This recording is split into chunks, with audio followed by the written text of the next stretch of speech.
This man say I'm crazy.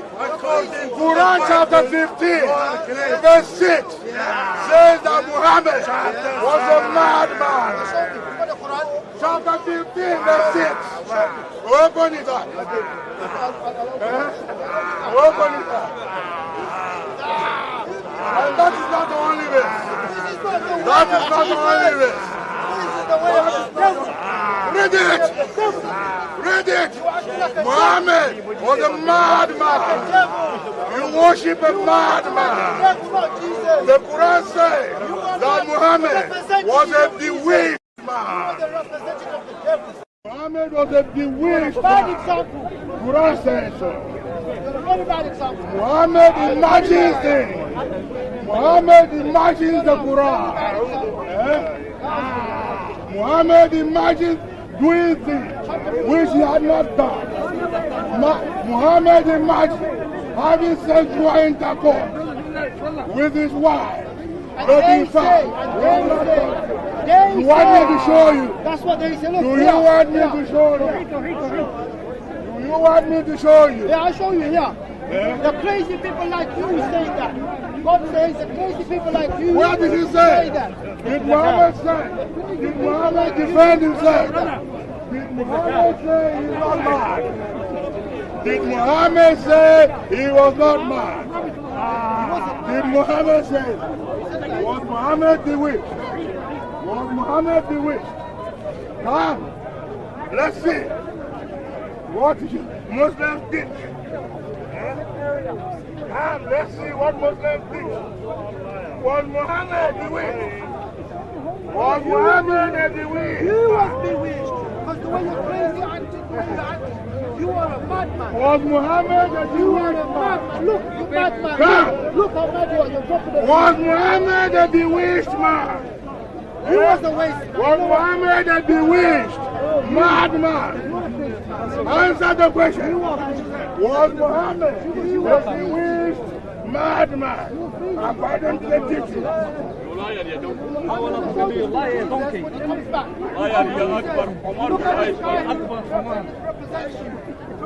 This is not my teaching. Islamic teaching.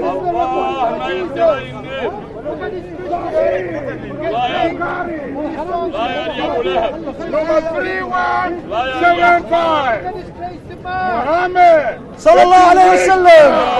Sallallahu alayhi wa sallam. The bewitched man. Muhammad the bewitched man. Muhammad sallallahu alayhi wa sallam. All Muslims agree that Muhammad was a mad, bewitched man. All of them. Where is your birthday, bro? You're not a man. That's not bad. All the scholars. All the schools. All these speak that Muhammad was a mad, bewitched man. The Quran says and the Hadith says so you worship a bad man. You worship a bad man. Muslims worship a madman. Muhammad was a madman. Sallallahu alayhi wa sallam. Read it. I'm just joking. Read it. Read it. Read it. Read it. Read it. You believe in it? Muhammad sallallahu alayhi wa sallam. You believe in something he denies. What kind of crazy Muhammad was bewitched. madman? He's madman. He's madman. Imagine that he had done a thing which in fact he had not done. La ilaha illallah. La ilaha illallah. La ilaha illallah.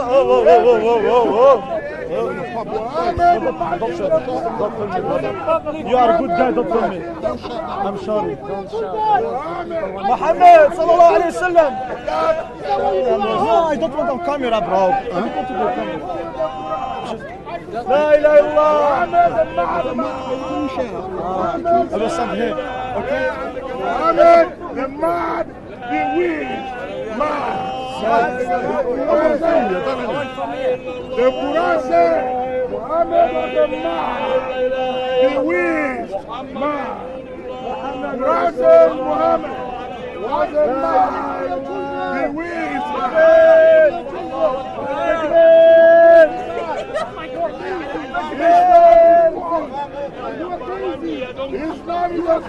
religion. You're crazy. Look at this Muslim. You're crazy. Allah is the praying God. You're crazy. Praying God. Crazy. Allah the prayer. Allah the prayer. Quran chapter 33. Crazy. Allah the prayer. Muhammad is the God. Muhammad sallallahu alayhi wa sallam. Allah Akbar. All the angels. All the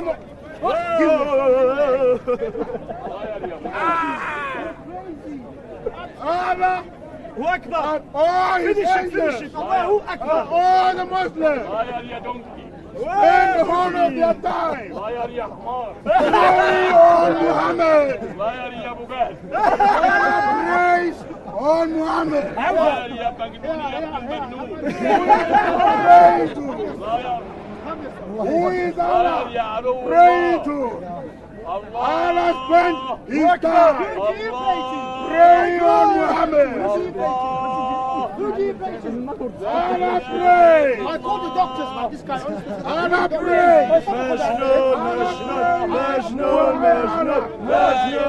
May Allah forgive the sins of Muhammad. Doctor.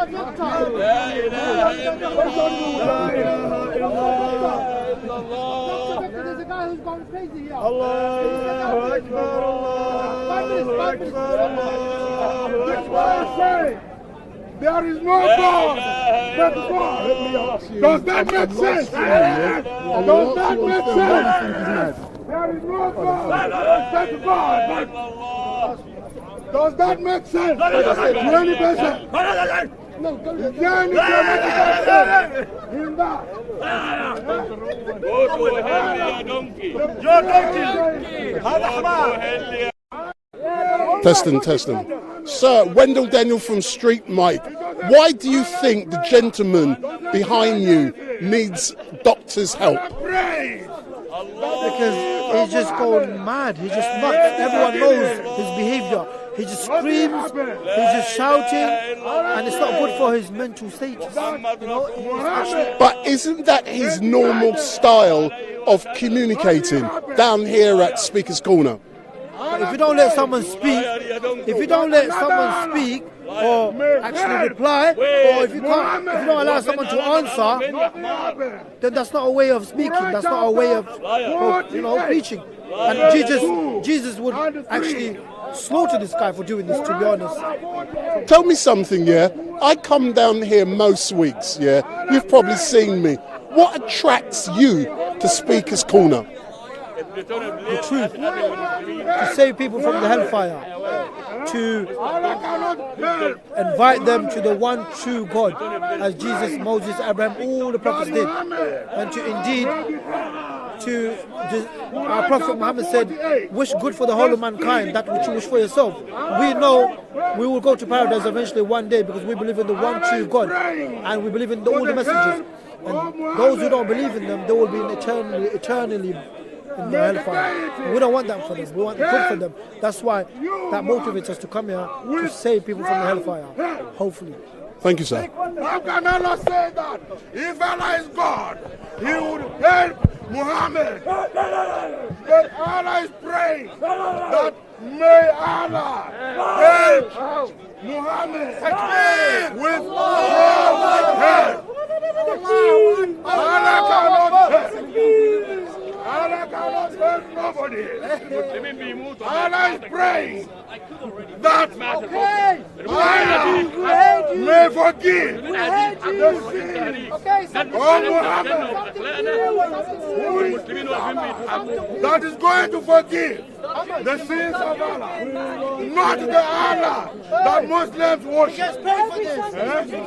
The Allah that Muslims worship cannot forgive sins. Allah is praying Can someone give him lunch, please? that the sins of Muhammad That's his daily bread. may be forgiven. Chicken and chips. Quran chapter We will 48, give you money. verse We 2. will give you money. Just be quiet now. We will give you money, man. Muhammad needs money. How much? To see Muhammad, It is more. you need to pay It is 50 pounds now. compensation, Give me a card, consultation fee. Quran chapter 58, verse 12. To see Muhammad, you need to pay No, that's too much. consultation fee He doesn't earn that much. just to see Muhammad. He doesn't earn that much, bro. That's too much for him. Chapter 58, verse 12. are rich. Muhammad gets 20% of stolen property. When Muslims steal, Muhammad gets 20% of the loot. Quran chapter 8, verse 41. Allah, the thief, Muhammad, the thief. Muhammad gets 20% of stolen property. 20% of stolen property. Where do you get your information? Go to Quran. Quran chapter 8, verse 41. Muhammad gets 20% of stolen property. So read it. Read it. That's what the Quran says. Quran chapter 8, verse 41. Where are you going? Bring the Quran and read it. Good evening, all. Welcome to StreetMic, and we are coming to you live and direct from Speaker's Corner for the regular Sunday mayhem. I apologise that today I am later than normal. I will normally be live on Facebook, live on YouTube, and live on Vimeo from about 1 o'clock. But I had a concert to live stream free of charge for a church. So I did a live stream for a church, hence the reason I'm later than normal today. But we are in our favourite location, and summertime started this morning, so we're going to be here for a long time. And the gentleman who is speaking at the moment, he is a regular down here, and let's hear what Yaya has to say. Go look after your priest. Show me where Jesus molested. Jesus is the model behavior. Come to street. Jesus is the model. So this is Yaya, who's a regular contributor down here.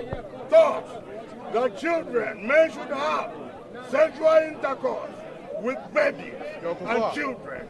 Your priests have Show sex me. with children. Your priests have sex with children. And the priest, Jesus. I didn't talk about Jesus. So I talk about your church Your for the last model, 2,000 your years. model of For behavior. the last 2,000 Your years. model of behavior. And we can is see it from Muhammad. time to time coming to the Your surface model of behavior. that is the church Muhammad. are paying billions of pounds just to So cover those up people are the sinners. abuse of children. Those people, We any can see person in, who molest, in Canada, any person who they found molest, out more any than person 200 who molest a babies. child, You don't listen, do you? is a You crime. don't listen, do you? It's a You don't sin. listen, do you? And it's a police What a- matter. It's Yaya, a good afternoon. Wendell Daniel from who StreetMic. molest a child. How can you talk to Go and somebody? report How can you the talk to person somebody to the just police. barking mad? Go and Look at him, look report at him. The person Look to at the him. police. Look at him. If you know any person who Somebody, molest a child, somebody and the son go and report wearing a to jacket the police. that thick. You know, he's sweating like a dog. You know, look at this guy. So, does Allah teach pedophilia? Does Allah teach pedophilia? Answer the question. Allah subhanahu wa ta'ala, Chapter 65. Allah subhanahu wa ta'ala, verse 4. Allah subhanahu wa ta'ala forbid Does Allah any teach sexual pedophilia? intercourse. Show me.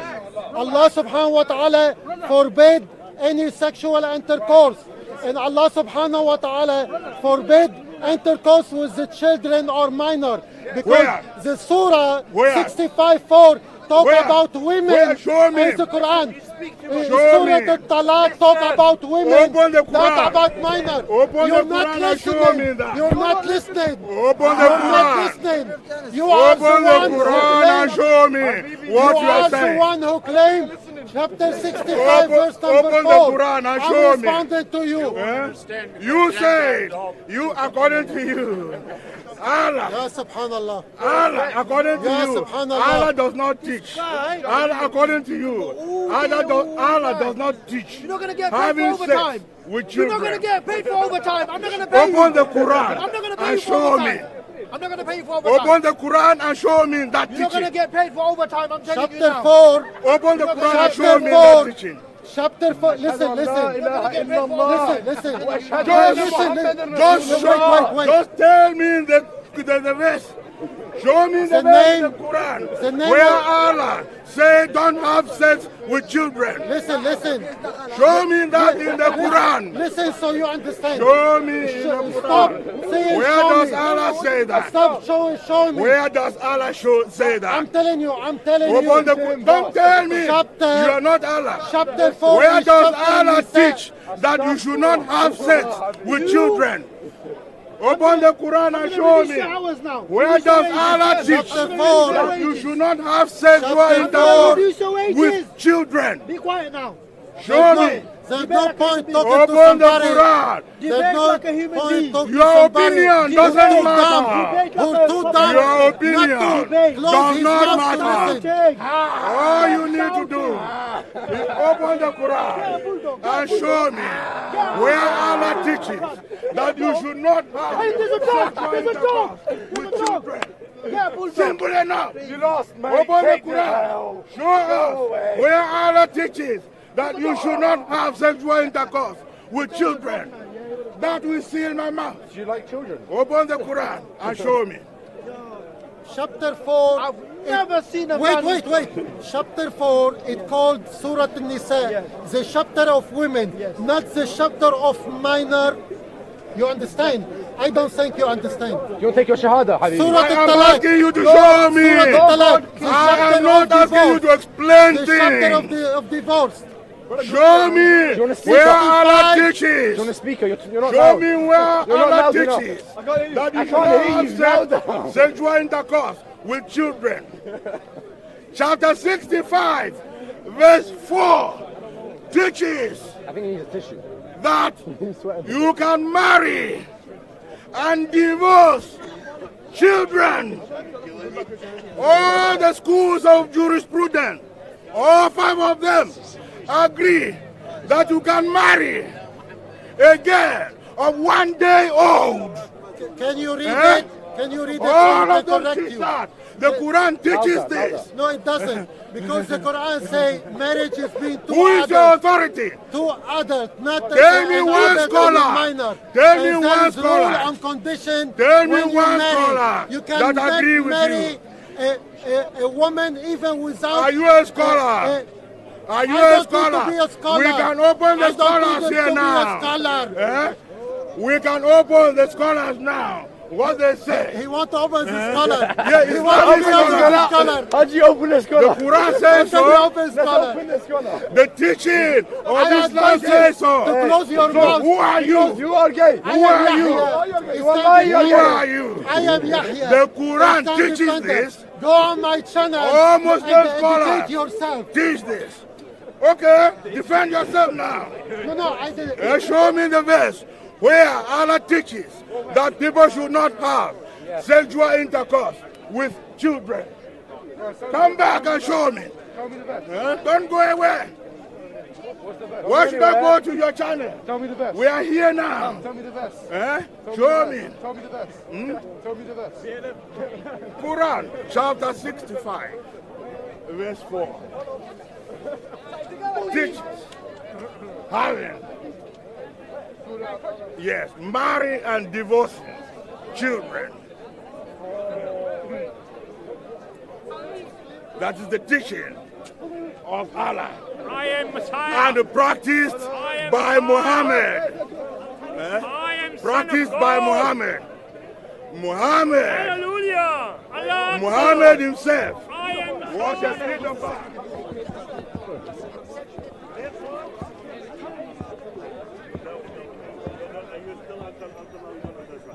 How are you? You have no our Quran. Even though it's over the age, like I said to you before, if I have intercourse, me or somebody else, some big man, has an intercourse with a centurion, like 100-year-old person, having sex, this and that, hold the clavicle, go, I could kill the person. Now, according to this law, I would have done nothing with that. I can have sex with a 100-year-old, 90-year-old, 80-year-old. I could go into the old folks' home and close the door. And not deflect. No, I'm just saying that the idea is flawed. When you say, for example, let me ask you a question. Let me ask you. A 15-year-old woman, with big hips and a strong body, who would be harmed more in a sexual intercourse?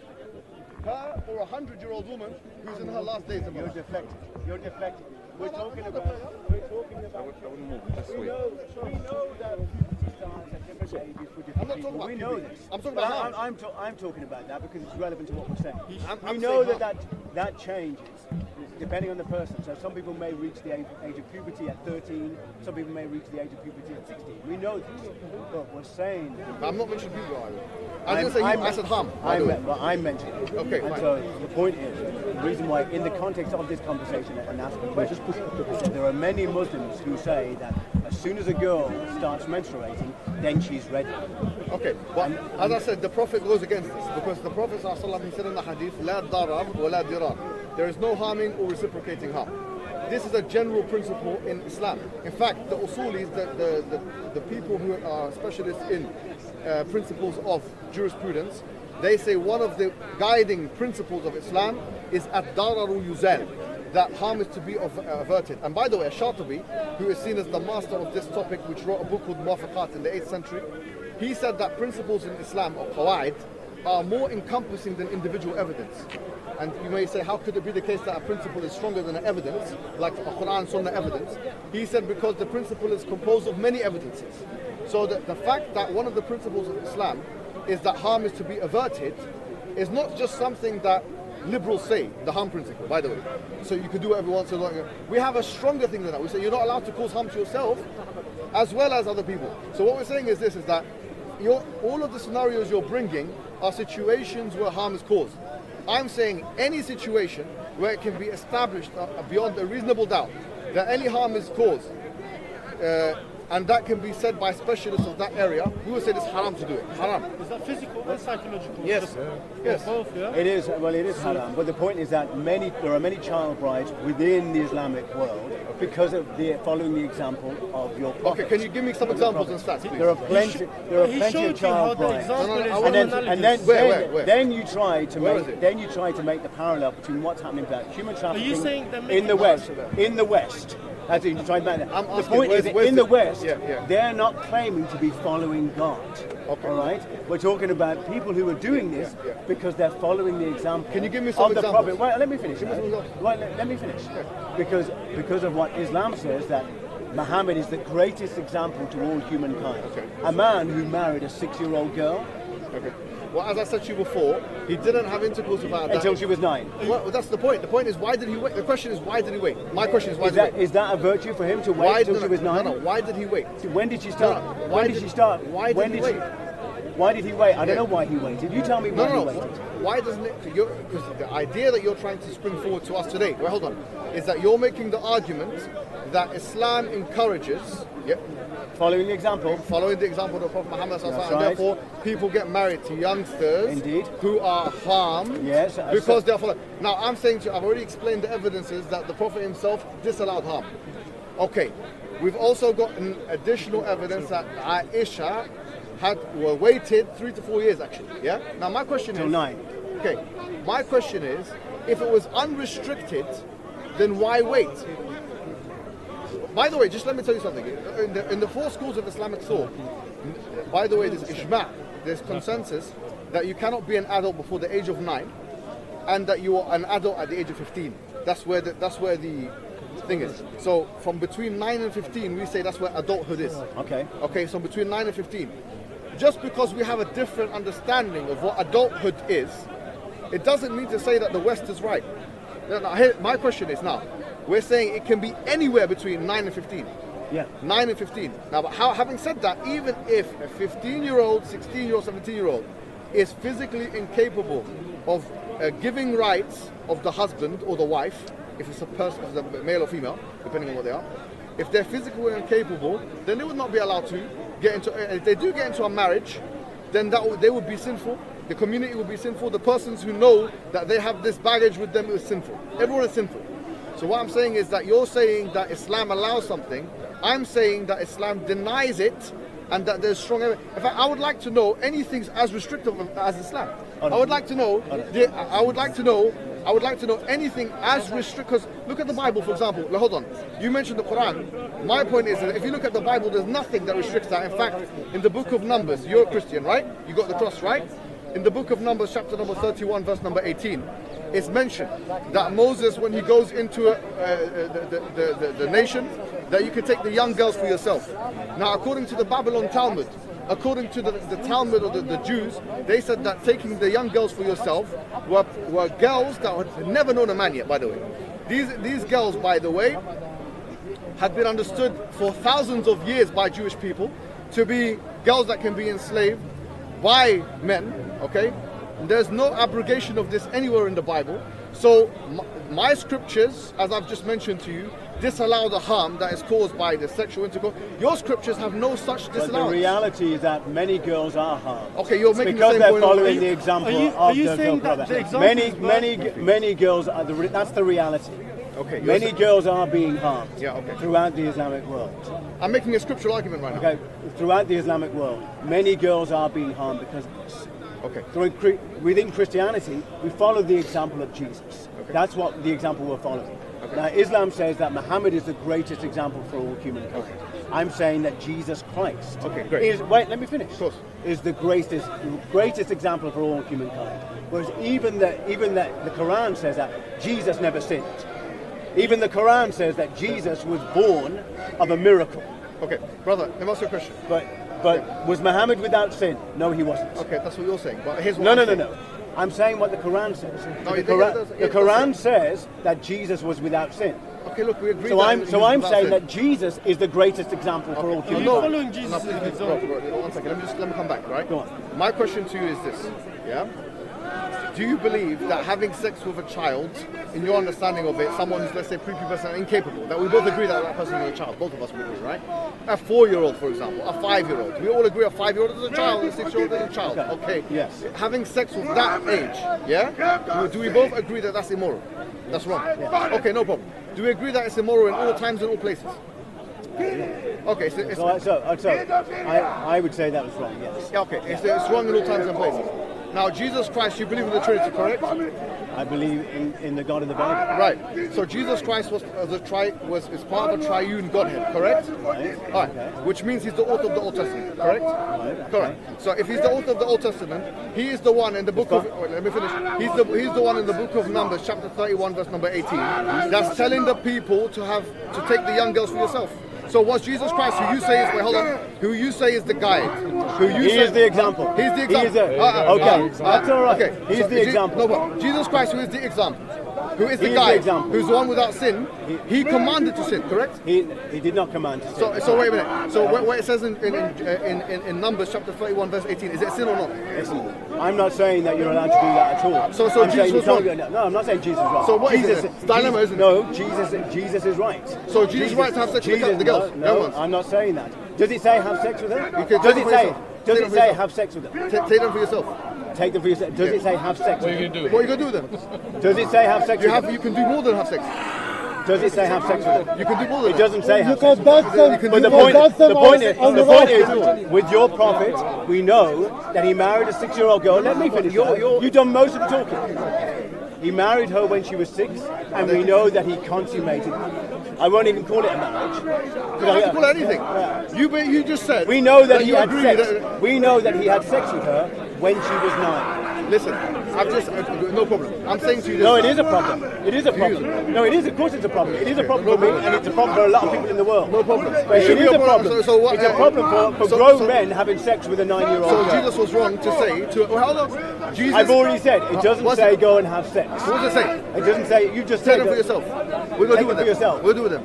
It doesn't say have sex. We're gonna do with them. It doesn't say We're have gonna do sex. them. We're gonna do with them. It doesn't say have sex. Can you have sex? But we know that Can you your have sex? prophet, Can you have your sex? prophet did have sex Ado, with a can- 9-year-old girl. Ado, according- Simple as that. Ado, We know according- that your prophet You're not did answering my have question. sex. You're not answering We my know that. I've already said. I've answered it when I said it doesn't Ado, say. Ado. It doesn't say have sex. I'm saying, are you allowed? Is allowance given? It doesn't say have allowance sex. given, yes or no? I don't know. It doesn't say have sex.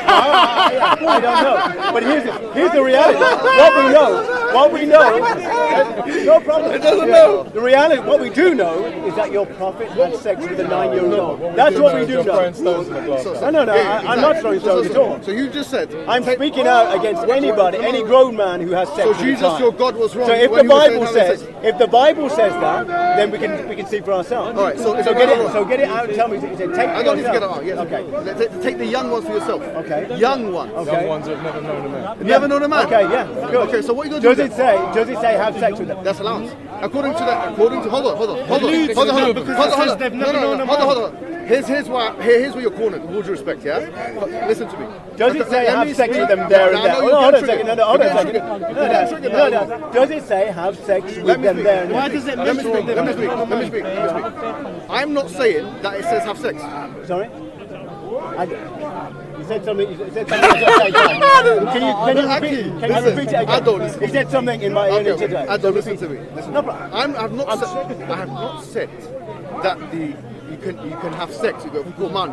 I'm saying it's giving allowance. Do you understand? That's what you're saying. Hold on. That's what you're saying. Are you making the claim that in Islam it says you have to have sex with a child? I'm making the claim that your prophet married a 6-year-old. Okay. That's the claim I'm making. So good. And therefore, So it's not, no, hold on. Yeah. Hold on. So let me finish. Nine. And therefore, as it's claimed that he's the greatest example for humankind. No problem. There is a problem. There's a massive problem. Immoral? There are many people in the Islamic world Yeah. who see that as a green light to get married to a child problem. and then have sex with Is that your them. argument? He then had sex with a 9-year-old girl. I've got it. He had a I've got 9-year-old girl. it. My response to you is this. You've listened to this. Very interesting, yeah? He said, he agreed with me, Ado agreed, that the Bible is authored by the Trinity. That Jesus is part of the Trinity. The Old Testament is part of the Bible. Therefore, Jesus, he agreed, is the author of the Old Testament. Now, in that, we also said, Jesus is the author of the Old Testament, yeah? That's all been agreed. Now, we looked at Numbers, chapter number 31, verse number 18. And it says, the young ones who have never known a man, take them for yourself. Talking about girls. Young girls that have never known a man, young ones, never are now. He said that now, with Islam, men in the Middle East, I don't know what country he's talking about, they take the Prophet as a guide. And numerous Islamic countries. Okay, numerous Islamic countries. Okay. No problem. We said that. He hasn't been. Yeah, you know, hunches and anecdotes, but no problem. Hunches and anecdotes. It isn't an anecdote. No, it's well documented. Well documented. There are girls who die as a result. Okay, no problem. So it's well documented. Let me finish. Now, the Talmud, which is the jurisprudential text of the Jewish people, for example, not the word of God. Let me finish what I'm saying. If your argument is that this book is leading this action, my counter argument to you that the Babylonian Talmud and there are two major Talmuds, the Jerusalem Talmud and the Babylonian Talmud. The Babylonian Talmud, the exegetes or those kind of you can call them spiritual leaders that were making a reference to chapter 31 verse 18 of Numbers, they understood it as having sex with young girls, taking them as slaves and having sex with them. My question to him was, before, is it wrong in any time and place to have sex with young girls? He said yes.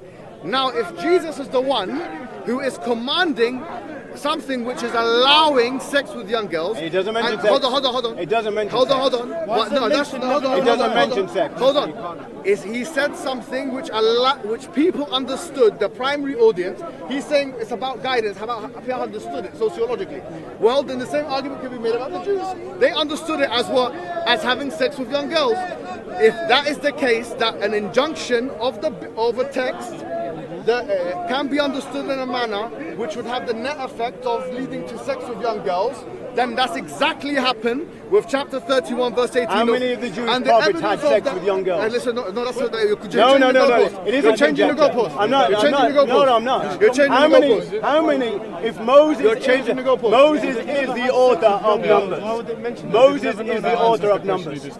No, but if you leave that for now. If Moses is the author of Numbers, okay? Did Moses marry a child? How many of the Old Testament prophets got married to children? I'm not changing the goalpost. You are changing. Yet your prophet married a child. Okay. None of the keep prophets. saying that. Isaac. Jesus married 3-year-olds. Isaac. 3-year-olds. Jesus married 3-year-olds. No, thank you. Isaac. So how many of these prophets? My response how is, many of these prophets in the Old Testament married children? My question is, that's my question. That's Isaac. my question. Okay, you can argue Isaac. You can argue that. But what Isaac got married you to can argue 3-year-old. Did he? And where'd you get that from? Please. Him? Isaac did not get married to a 3-year-old. Hold on a second. Ado. Rebecca was not 3 years of age. Ado, listen. Hold on, let me Lot finish. had sex with his daughters. Hold on. According to the Bible. Okay. Lot had sex with his Rebecca daughters. Is that okay? was not 3 years of age. Wait, hold on. She was feeding the camel. Lot had sex with his daughters in the Bible. He did. Was it right? No, we say it's... Was it right? Your understanding... No, but was it right? We don't believe in it. Was it right? Was he right? Was he right to do that? We don't believe in that happened. No, okay. I'm saying that the Bible says You're all that over the place, Ado. You are I'm not all going to. You're all over You've the just place. cited. You just asked me a You've just question. cited. No. Ado, excuse me. You just asked the question, how many prophets of the Old Testament married a child? Yes. I'm saying, okay, so what is your... This has a... To answer that question? This has a presupposition that the prophets in the Old Testament are depicted in a manner which is morally acceptable. I said, okay, are you talking about the same Old Testament that says that Lot had sex with his daughters, or the same Old Testament in the book of Genesis where Noah came out naked in front of Ham? By the way, Ham, was it right? My question. I'll go back to my question. Let me finish. Was it right? Let me finish. No, I'd let you finish. Was it right? Do you want to time it? Was it long? Do you want to time it? Was it right? Was it right? Do you want to time it? I've asked a simple question. Was it right right yes or according no? to whom? To God. Was it right? We don't believe that happened, my friend. Okay, you don't believe it happened. We do not believe it happened. Okay, objectively speaking, if it happened, you don't believe We don't believe that it can Okay, happen with a prophet. You don't believe it happened. We don't believe it can happen. Okay. You don't believe what? You don't believe a man can commit sin? No, we believe. You don't believe a prophet can You don't commit understand sin? what I'm saying. This is where conversation deteriorates. You're not understanding what I'm saying. I'm understanding. You're not understanding what I'm saying. Prophets commit sin. Okay, no All problem. of the prophets commit sin. No problem. The only one who was without sin is Jesus. Okay. Now you're... Bro, please. Yeah? Listen, what I'm saying to you is this. See how this guy came? Yeah? He came, he said, your prophet had sex with Aisha. We've heard that 1,000 times before the recycle tape. No problem. We came and said, okay, fine. This is where we are in the conversation right now. He said, because of your prophet's actions, people in the Muslim world, right? He said, numerous people in the Muslim world are having sex with women to the point where they can't even survive the first night. Yeah, correct? That's his argument. Therefore, because of that, Islam is not a good religion or whatever it may be because it's leading to this kind of action. I'm saying if it's the case... It's not a question of whether it's a good religion. Okay, whatever. It's a question of whether it's the truth. Okay, no problem. It's not the truth, therefore it's not the truth. Okay, no, but even stronger argument. Now here I'm saying this. If that is your argument, that some text of a scripture leads others to understand that it's okay to have sex with young females, then the text of Numbers, chapter 31, verse 18, which has been understood by rabbis for thousands of years, which says that take the young girls for yourself, enslaving them, number one, enslaving them, then having sex with them. That text, by the way, would have to mention having sex. What does it mention? It says have them for yourself, which I've never known a man before. Okay. The context was understood to the rabbis as allowance for sexual intercourse. And that's why I asked the question, how many prophets in the Old Testament... Now that's got nothing to do with what I'm saying. It has. So we're talking about legitimate, whether it's legitimate. Do you see how you do it? It's done, bro. No, It's done. I'm sorry. We're talking about whether it's right or Jesus wrong. Christ is the author of the Old Testament, as you agreed that he was, then this commandment... He said that Moses spoke of me. It doesn't matter. He's still the author of Jesus it. said Moses Doesn't matter. He's the one inspiring Moses because he's part of the triune God. You agreed to that before. Don't try and run away from it I'm now. not running away from it at all. Great. I believe in the God of the Bible, without a doubt. Make no mistake about that. Your God, according to you, allowed men to take young girls and do whatever they want with them. Is that So good or if you're bad? looking at the Old Testament, say it now. where God says, go and slay those people in that country, does that mean murder is right? If I take that, is God sanctioning murder? No, he isn't. No, he isn't. He isn't. So you look at the context of that. Why not? He isn't sanctioning. For the simple reason he's already said in the Ten Commandments that murder is wrong. Yeah, but except in this situation. Except in this situation when you go and do He genocide. said in this context there, the Ten Commandments, that murder is wrong. It's wrong, but it's okay in this context where you're going into a new city with the Amalekites, 2 Samuel, where you can kill everything, man, woman, child, and even the donkey. What are you talking about? What's worse, having sex with someone? It's arguable. I don't know what you're going to say. Having sex with a child or killing the child. I don't know which one's worse. I don't know. I actually don't know. Having sex with a child, when I say a child here, I'm talking, let's say about 5-year-old. Let's say 5-year-old. Having sex with a 5-year-old, is that worse? Or killing the 5-year-old, is that worse? Which one is worse?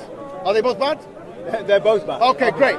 Now, Jesus is the author of the Old Testament. Did he command to killing children?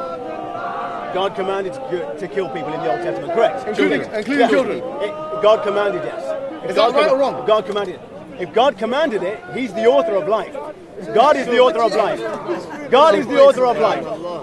God is the author of life. That's all right. By the way, you're finished now. It's okay. God is the author of life. God is the author of life. So God in the Old Testament says, go and kill them. Yes, that's okay. That's what God says. That's what God says. But we're talking about the example here. What are you doing here? The example. What are you doing in front of me? See, here you are.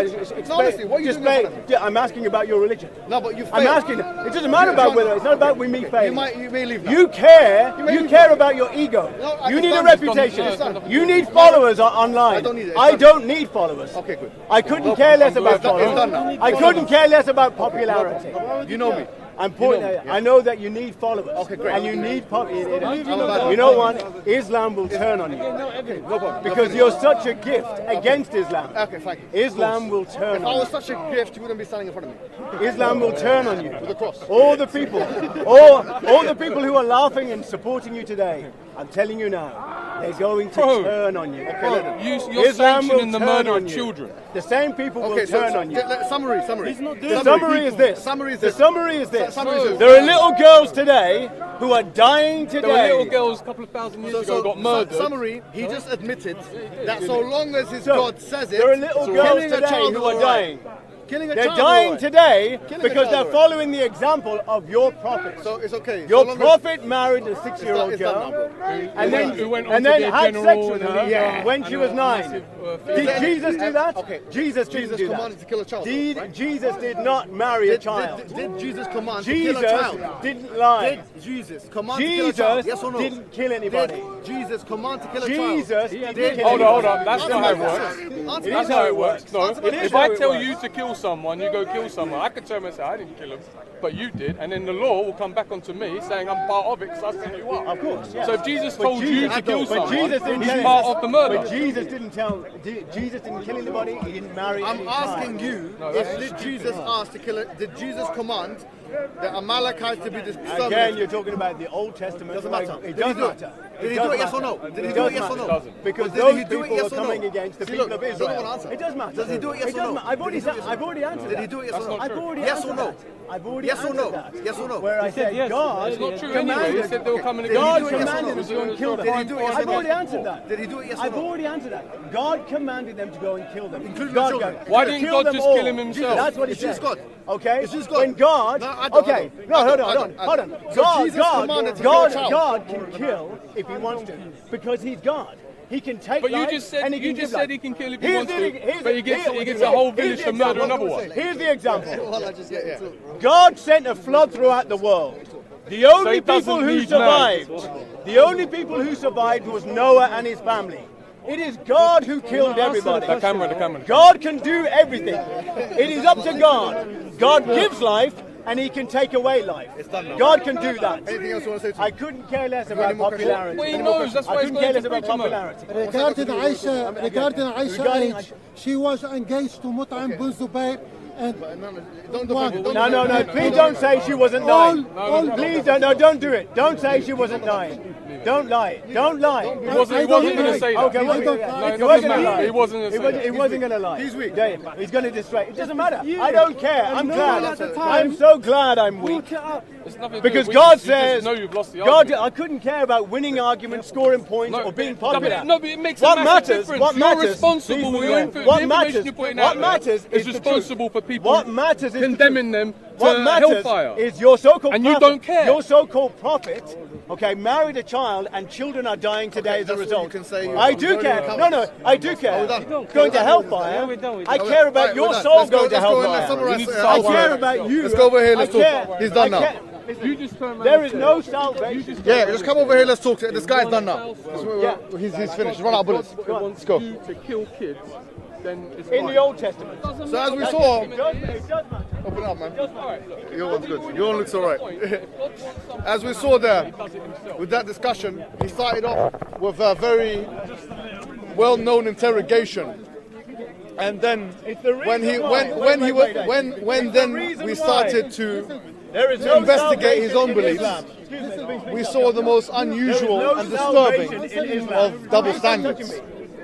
He stated very clearly that Jesus commanded to kill the people, kill children, kill animals, kill women. So why are you coming and telling us about the Prophet's marriage to Aisha? Why? We've already explained that there are certain things. We've already explained that the Prophet married Aisha, which was capable of doing that. Are you really comparing that with the killing of a child? Your prophet, the greatest example. Anyway, it's done now. There's nothing more one can say. It's done. It's finished. So let's have a chat. We've never met. My name is Wendell Daniel from StreetMic. If you look into the camera, I want to spend a few minutes with you.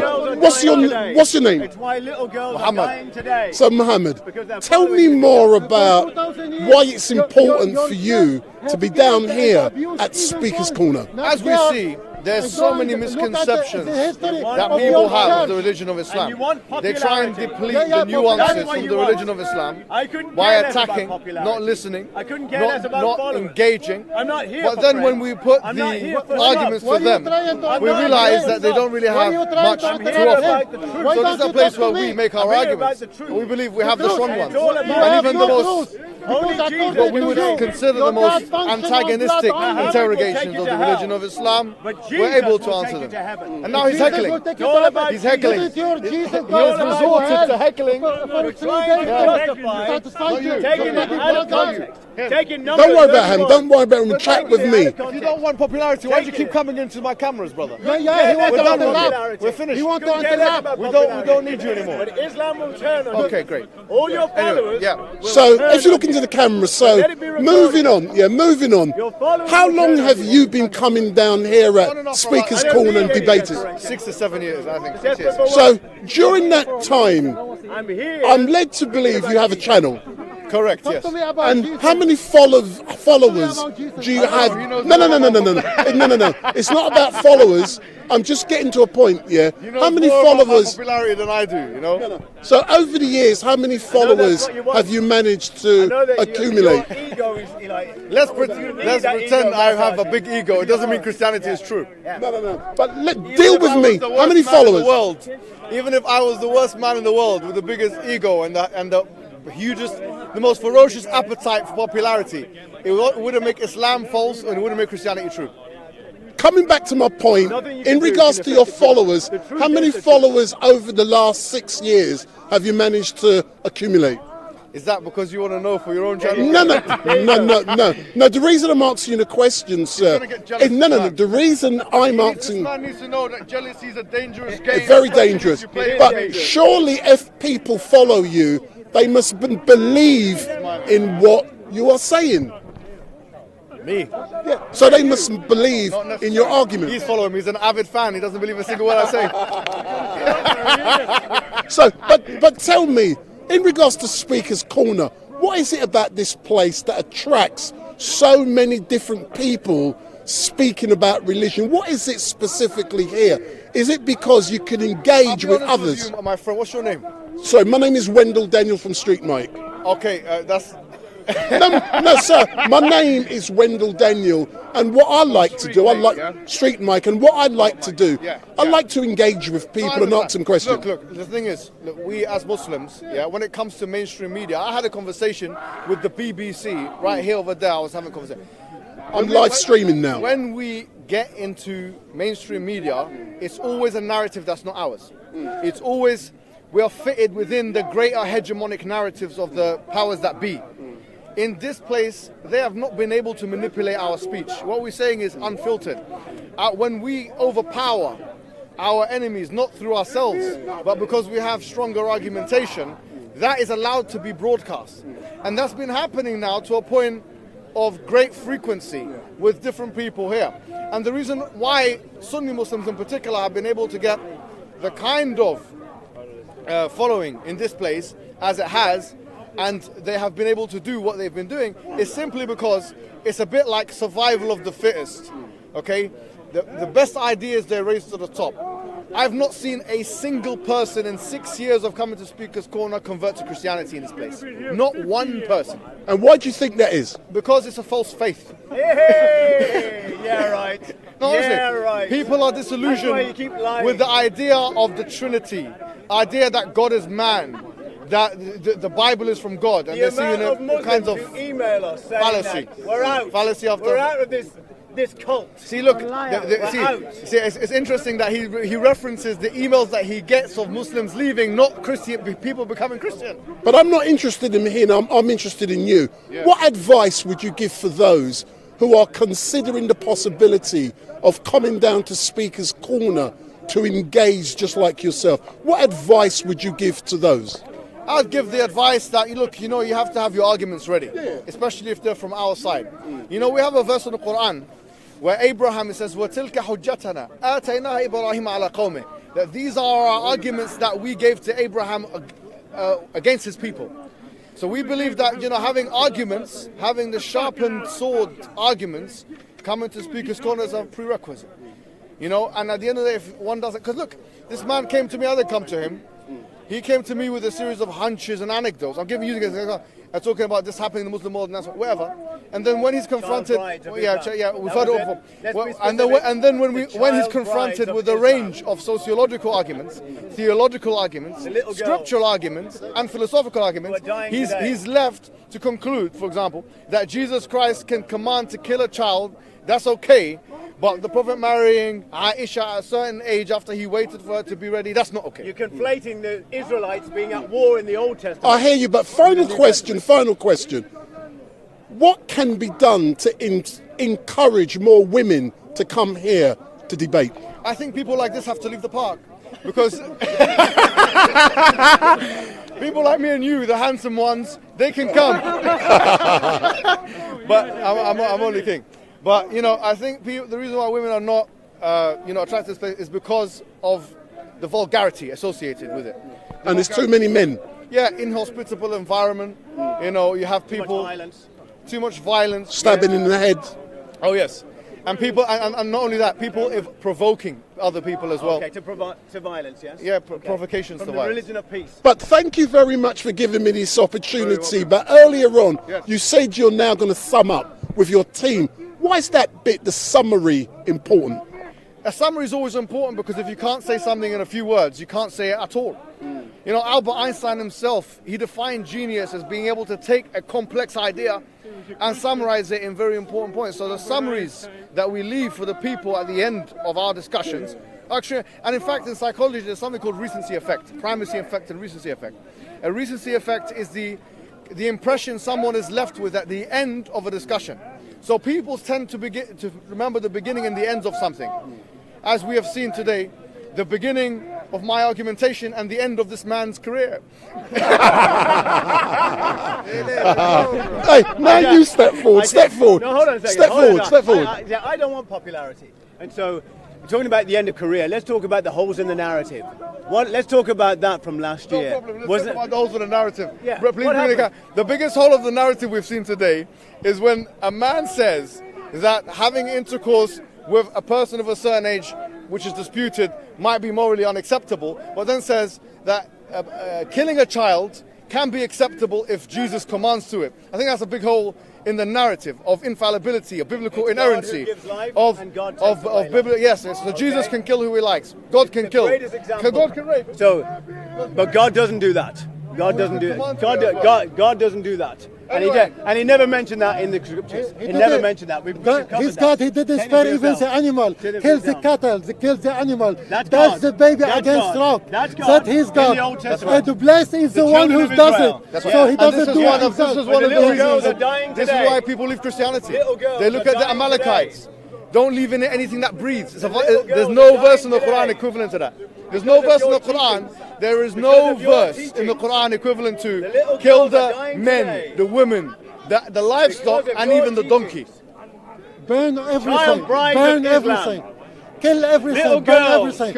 And he dared to talk. You care more about donkeys than little girls. And his church. You care more about donkeys than your own little girls. Imagine it. He's a church for the last 2,000 years.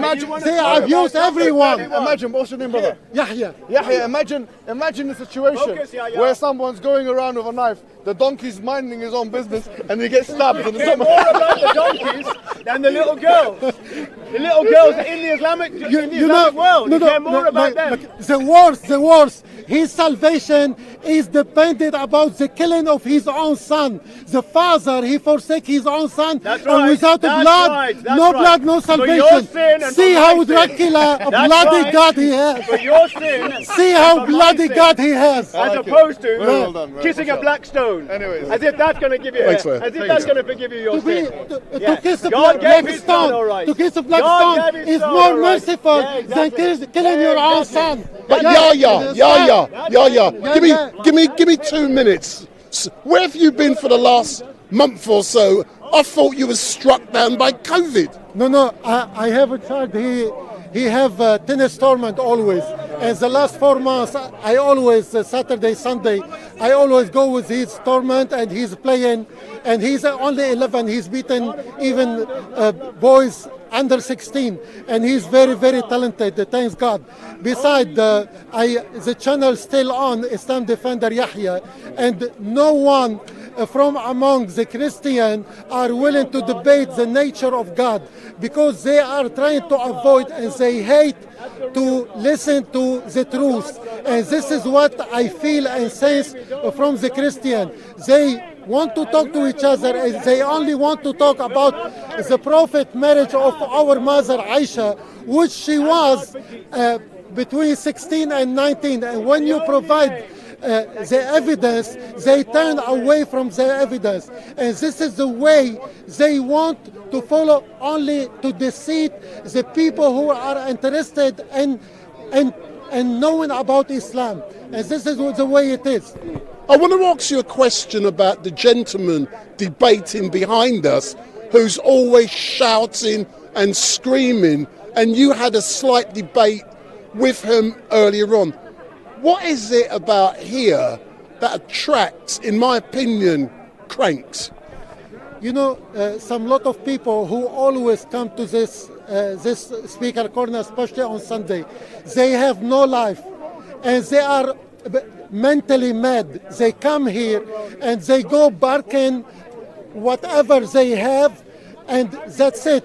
You cannot make sense what they are saying. If you try to engage and tell them or talk to them, they don't even have the capacity, mentally capacity to talk to you, and you tell them what they are saying, and you give them opposite idea, but they don't take it. So they are like a parrot, you know, somebody with no brain just coming here to offload his anger and to offense and insult others, and that's the way they are. And there's plenty of them here at Speaker Corner. By the way, Speaker Corner is a way for people to offload their anger against others as freedom of speech. Here, you see it in a very nice way. Excellent, Yahya. As normal, thank you very much. And I've no doubt we'll catch up again, but thank you very much. Cheers, man. So that was Yahya, and as normal, he normally gives StreetMic an interview. And what I'm now going to do, I'm going to come in front of the camera and I'm going to tell you what's been going on. So for all of you who are watching, you should know me by now. I'm just fixing my camera. My name is Wendell Daniel from StreetMic, and all I can say is thank you very much for watching. And we're currently live streaming on Facebook twice, on StreetMic Podcast on Facebook, and also you can find me on StreetMic LiveStream on Facebook. So we're there twice. You can also find me on YouTube, on StreetMic LiveStream on YouTube. I'm also live streaming on Vimeo.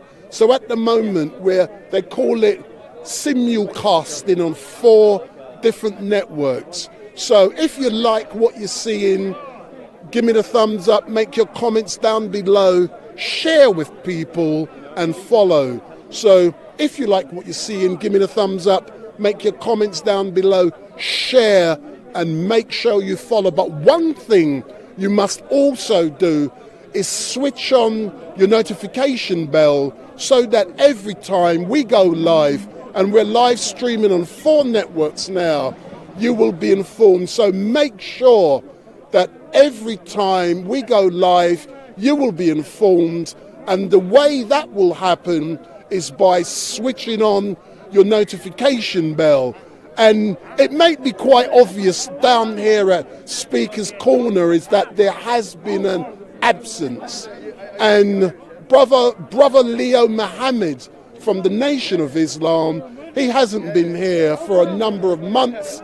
And last time he was here, StreetMic had the opportunity to engage with and film brother Leo Muhammad from the Nation of Islam.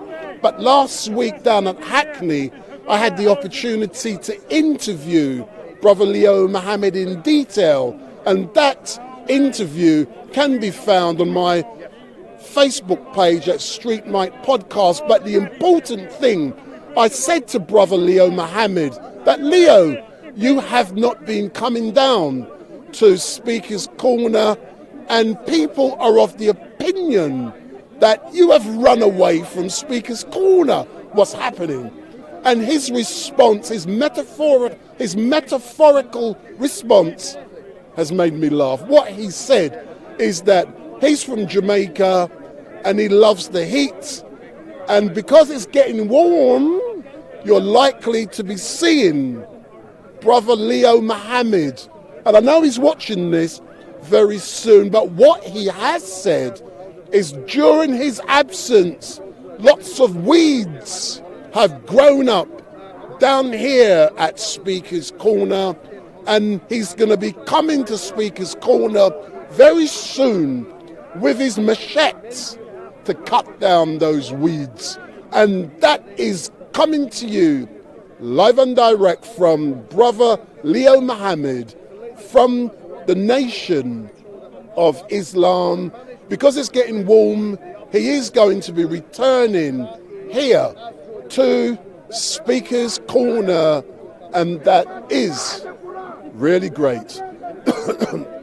And it has been a very, very busy 2 weeks for myself with so many things going on. I've done so many protests. I've also had the opportunity, and some people have cussed me for it, but it doesn't matter. I had the opportunity earlier on today, hence the reason I was late, to live stream a concert free of charge at a church in Manor House for the Ukraine community. So I did a concert, a live stream concert at a church St. Thomas More Church in Manor House. I did that today between 3 o'clock and 4:30, hence the reason I was late today. And I also did exactly the same at the Cockpit Theatre 2 weeks ago, because it is important for people like myself to use what we have to help the Ukraine community, but also I will help anyone who comes forward, contacts StreetMic, and they have a reasoned argument that they want me to assist. But what I'm now going to be doing now, I'm now going to be going round and finding out who else is going to be down here engaging. And the great thing is we have now entered summertime today, so it's not going to be getting late, sorry, it's not going to be getting dark till about 8 o'clock. So, you know, I'm going to be here till about 8:30, 9 o'clock, depending upon what's going on. But carry on watching, share, make your comments down below. But one thing I don't do, you may have noticed, I don't engage online whilst this is going on. The reason I don't, I'm engaging with people in front of me, live and direct here.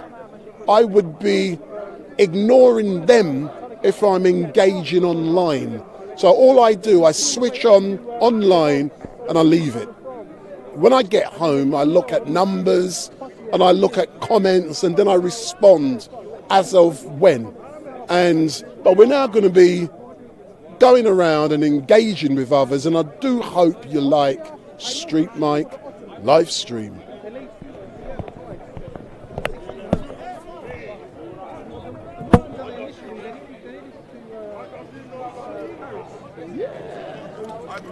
I believe the same. Dans the Français, that Mohammed was the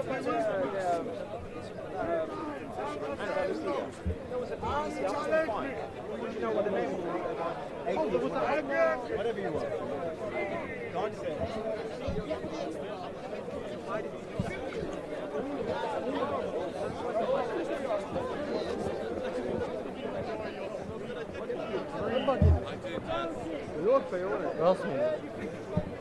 Now, firstly, yeah, it's tempting to fall into your seductive idea that, you know, I've created unparalleled beauty. Yes? Have you seen my children?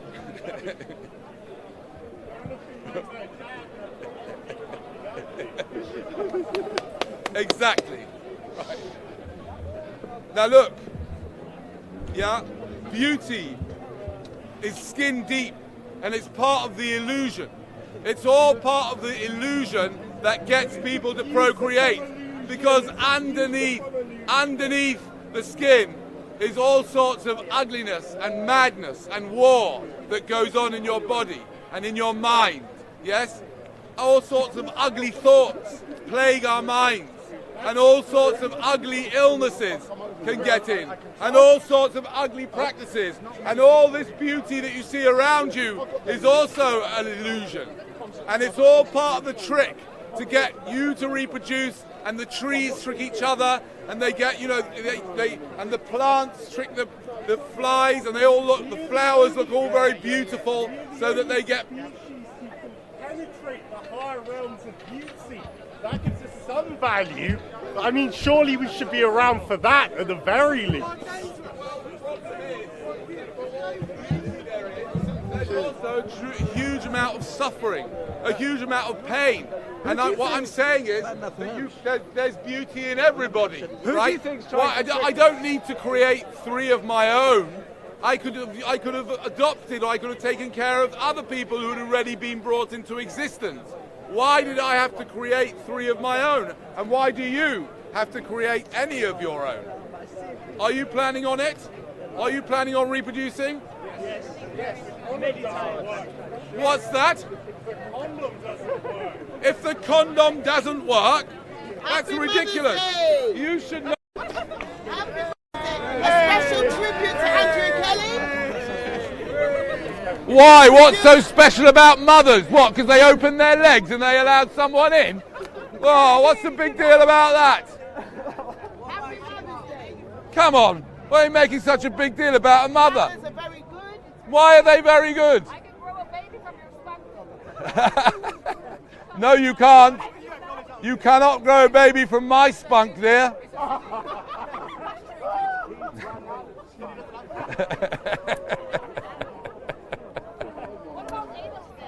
What about anal sex?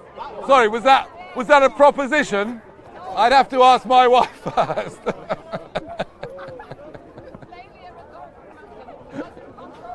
What about anal sex? Yes, anal sex is of course far superior to putting it in the cave of perpetual suffering. We need to change the story. Our lives, according to Yuval Noah Harari, are full of stories. Our lives are full of stories. And we need to change the story about sex. And first, we need to rename our own genitals. You, sir, what you have between your legs is a weapon of mass destruction.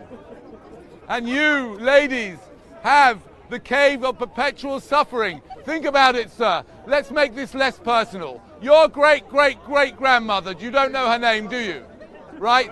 She opened her legs. She allowed your great-great-great-grandfather entry into her cave of perpetual suffering, and she perpetuated hundreds of years of suffering, including the small amount of suffering I have having to speak to people of your caliber.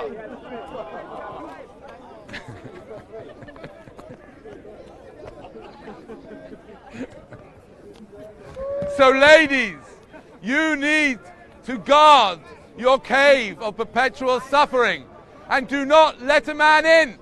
Why would you let a man in there? Because if you do, it will end up in a mess.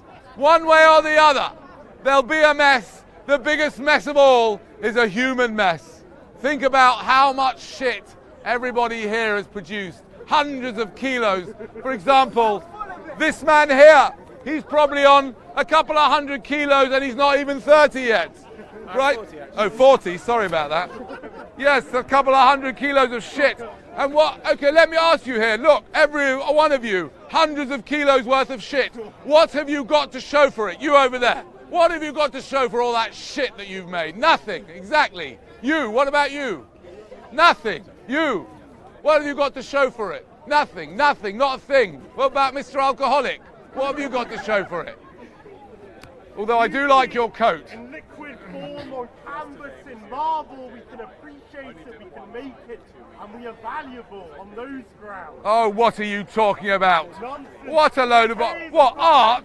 Are you telling me art? Oh, right. So you come here for a bit of stupid art? You joking? What, coming? We're not a species of total horror. I mean, you are, but you don't represent the wider audience. I'm a species of total horror, did you say? Yeah, we've got a bit of Stella. That's a bit much. You get on well with my mother-in-law. Oh, okay. Well, I haven't had the fortune of meeting her yet. Yes. I look forward to it. Yes. Why do you feel the need to use alcohol to drown your sorrows? There are no sorrows. Yes, there are. Well, that's what all alcoholics say. That's what all alcoholics say. Well, it's dampening your So you're going to have a babble. kid. See, this is the thing. This is the sort of person that's going to have a child. Yeah? He's going to have a child. And I've never met a person, I've never met someone who said, oh, I wish my father was an alcoholic. It would have been so much better. You're in no position to have a child. You need one thing and one thing only. You need a vasectomy, young man. And I will pay for your Uber there and back. Why have you not had a vasectomy? Why have you not had a vasectomy? You're the eunuch of Marble Arch. It's self-reflecting. You were chopped up at an early age, and now you're projecting your self-misery on the wider audience. So I speak to you in the most sincere level of grief and satisfaction. I'm sorry. What I recommend is drowning your sorrows with a bit of a, what they call it, well, you know, yeah, Stella. They should pay me to advertise this stuff. Anyway, have some if you like. No, thank you. No, well, you're not having kids, then make sure you wear a condom at all times, my friend. Any questions? Any questions, by the way? I'm still offering a £100 cash prize to anybody that can justify bringing someone into existence. If you are thinking of procreating, I will give you £100 if you can give me a good reason why you think it's a good idea. Are you thinking of procreating? Why? What? Why? Why would you do that to someone? Why do you want to raise a kid? What? Why? Yes, so what? Well, the same reason that I had kids. Yeah, but you don't know why I had kids. I'm assuming it's a very similar reason as to why most people have kids. Yes, because I didn't think about it properly. Yes, I'm not doing that right now. Exactly, exactly. You're not thinking about it properly right now. And that's why I'm worried about you. Have you thought of having a vasectomy? No. Why not? They're free on the NHS. They'll do you much more than the vaccination. Much better for you. Right? What? You're anti-vax too. No, I'm not anti-vax. Not for you. I want you to get the vax. Hopefully it'll make you sterile. You changed your tune. You used to say that people who are vaccinated can't go anywhere near you. I know, I changed my tune because I found out that sometimes the vaccinations make people sterile, so I think we should bring them back in. Let's get people boosted up for number 4. Well, you can win £100, sir, if you can give me a good reason why you should reproduce. Go on. I'll come back next Sunday, mate. Yeah, you do. Have a think about it. You won't come up with one. There isn't a good reason, which is why you should get a vasectomy. Look into it. Speak to your doctor about it. Any other questions?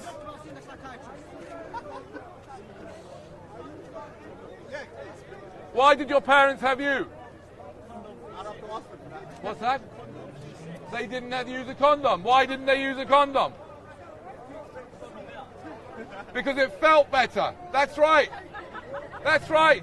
So to have a nice little fuzzy feeling for 10 seconds, somebody else's orgasm, and you pay the price. Not even your own orgasm, somebody else's.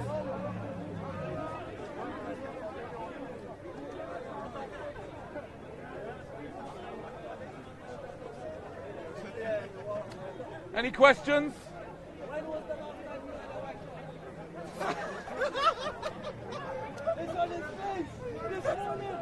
Can I ask you, sir, do you go around the place wondering when the last people had a wank? Is that how your mind works? Really? Why do you want to know that? That's very strange.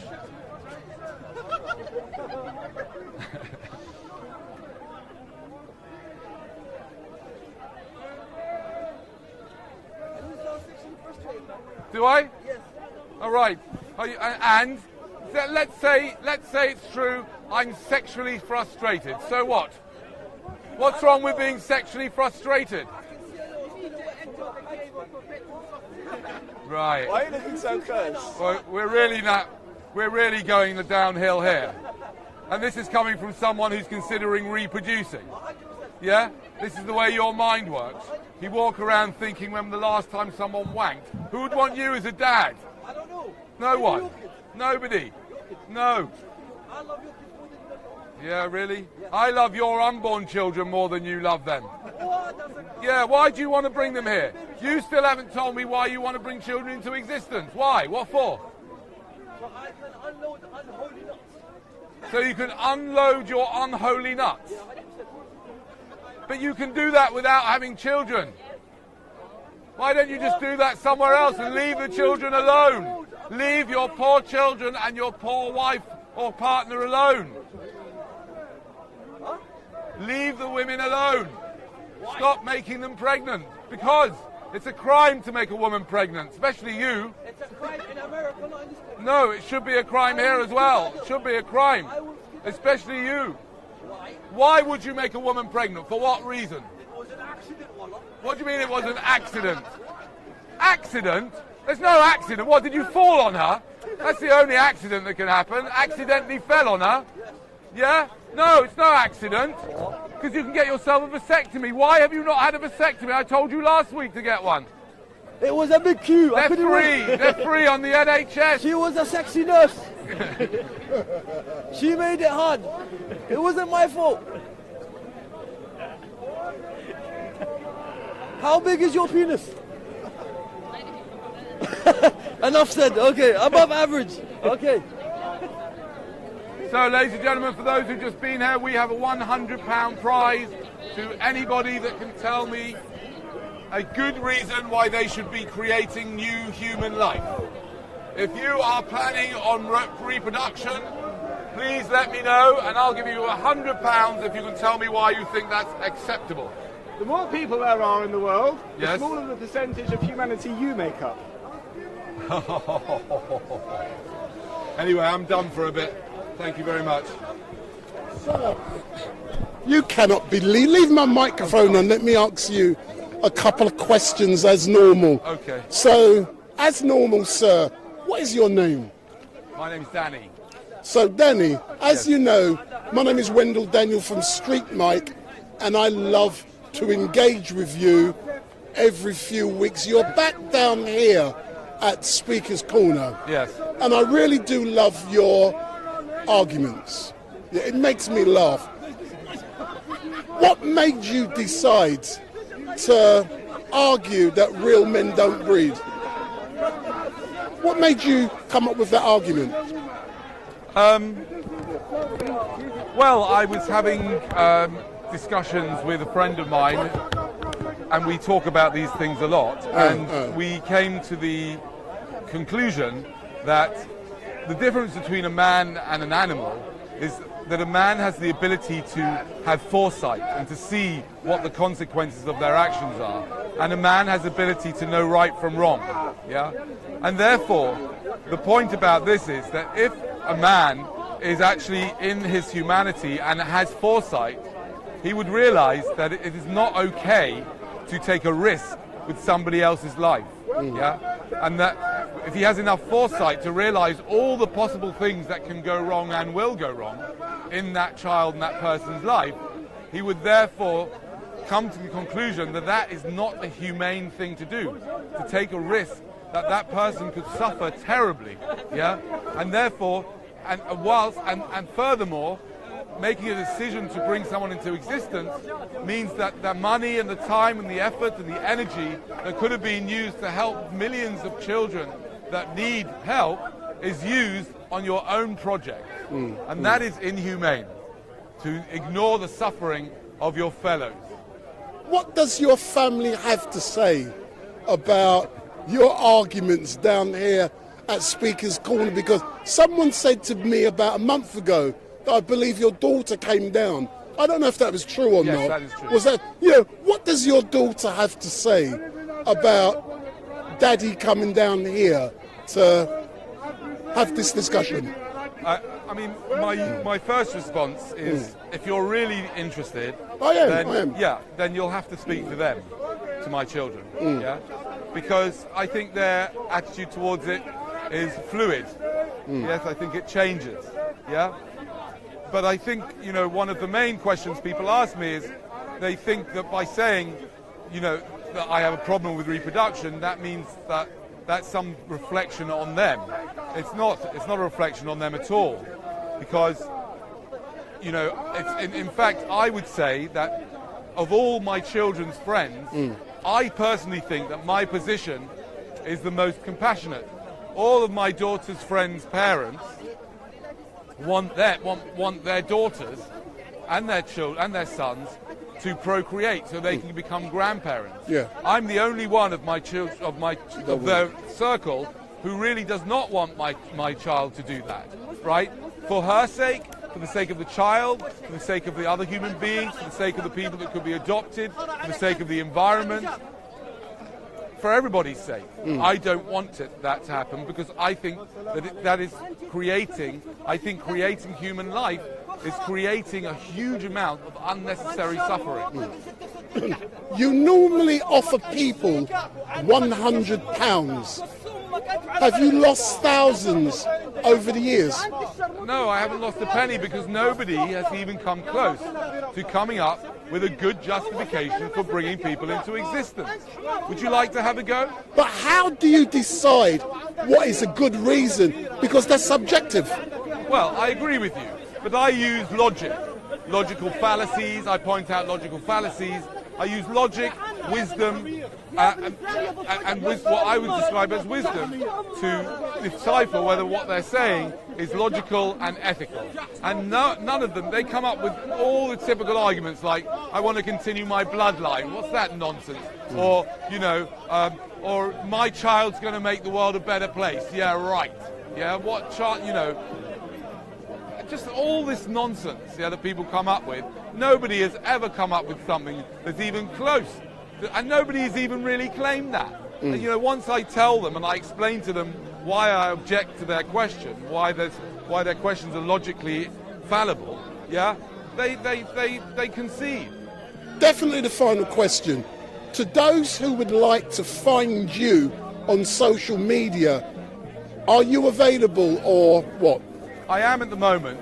Where can we find you? I absolutely despise the terrible criminal organisation known as Google, which I would say is.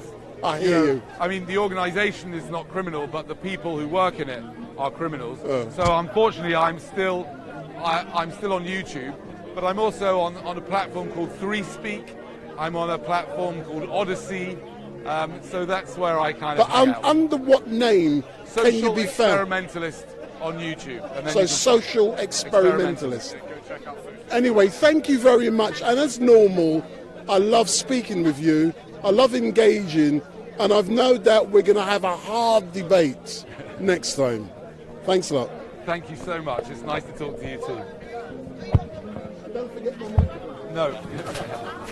It's so easy to forget the mic. I've been in this for so long. I always do music. I do music. I've had to go back with You still upload on YouTube? You still upload on YouTube? I remember you used to live stream here. There are Yeah. Yeah? So like the joy of music, the joy of seeing a good sunset. There are some positives of being alive, but that doesn't. There's a difference between staying alive and bringing someone into existence in the first place. That's completely different, and there is no justification for doing bringing someone into existence does is create another life to be experienced. I understand that, but it also brings someone into a very dangerous and hostile environment. And so those of us alive now have to deal with that exact same hostile and dangerous environment. Yeah.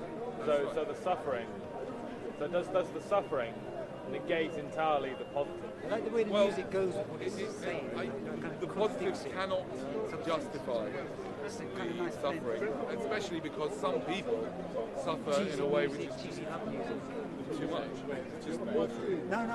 And I wouldn't want. Well, you know, people who commit suicide. Their suffering is absolutely terrible. And there's lots of people who are suffering in lots of different ways that I wouldn't want to suffer myself. And therefore, I have no right to take a risk in somebody else's life. There's no reason to do it. There's no reason to do it. There are people here who need your help. That's it. That's it. So there are people, that's all you need to know. You should expend your effort helping the people that exist. It does. It does. So but then the species dies. No, it doesn't. You might, but I think you can access the as well. As a man.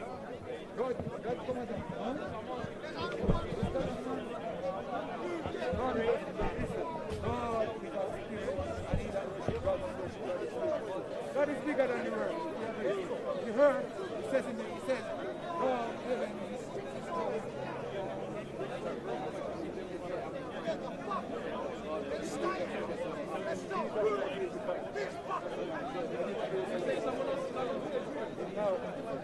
Jesus teach this. Go forth and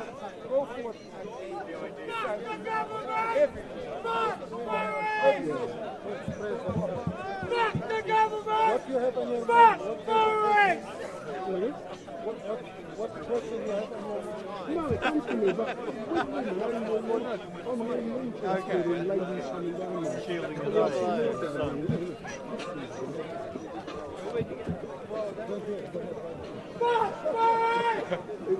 I see him a lot. He goes around. He goes to the protest too.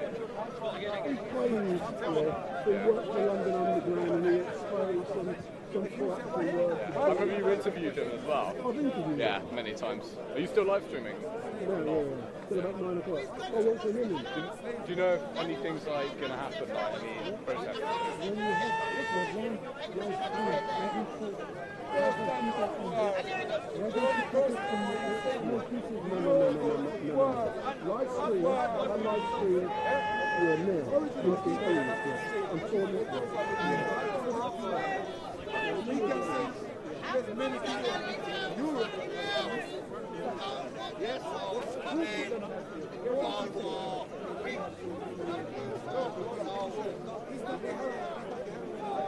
You're still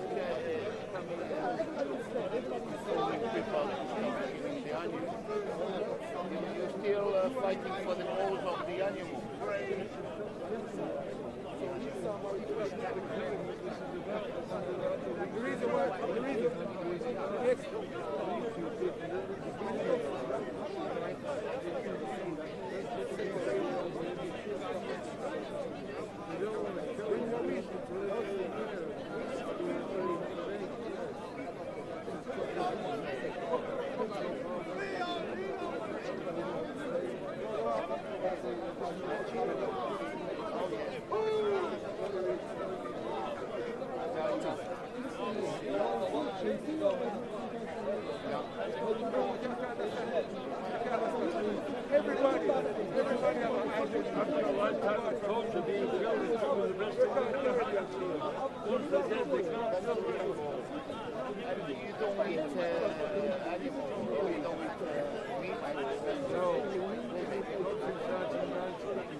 Yeah, but when you buy it, you cause more of it to be produced in the future.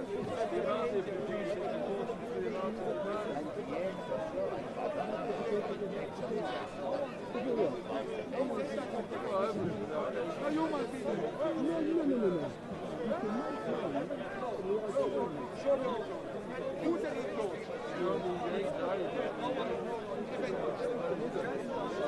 What do we instead? Have a proper supplements.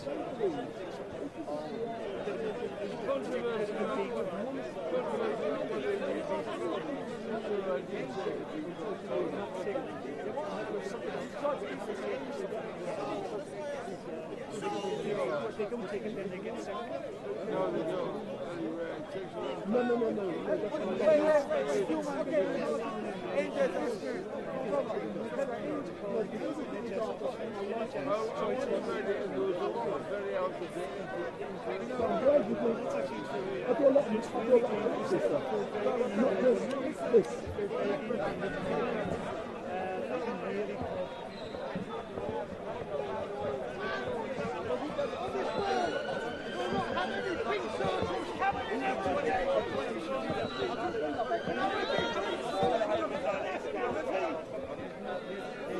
Nothing less than a green circle that will come in.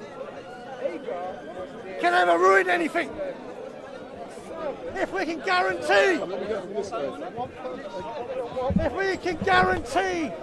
that every soul that comes in right now, the souls are coming in, they're coming in thick and fast, they're coming every second of the day, 24 hours a day, 7 days a week, 12 months a year, and 365 days.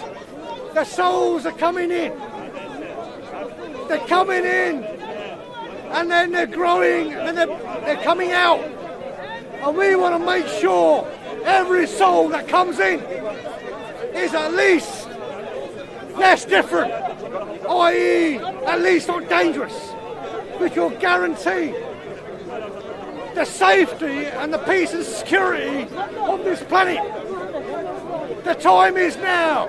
And we ask the jinns and the angels to make sure that every soul you place into the womb from right this second is at least a less different soul, i.e. at least not dangerous. According to the Quran. That's my message. I truly believe it, because we are so infested with dangerous and violent souls.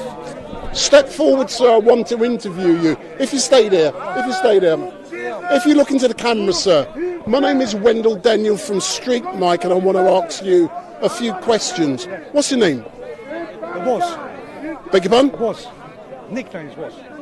So tell me, why are you down here at Speaker's Corner today? I'm here to say that the problem is people. People are the problem. And people that are the problem always blaming the problems around them. But why are people the problem? Because a problem, because that's who they are. Because they're not spiritually advanced. They're dangerous. They're dangerous and violent. And sadly, they don't accept it. And sadly, they are being born on this planet. And they're coming in by the seconds.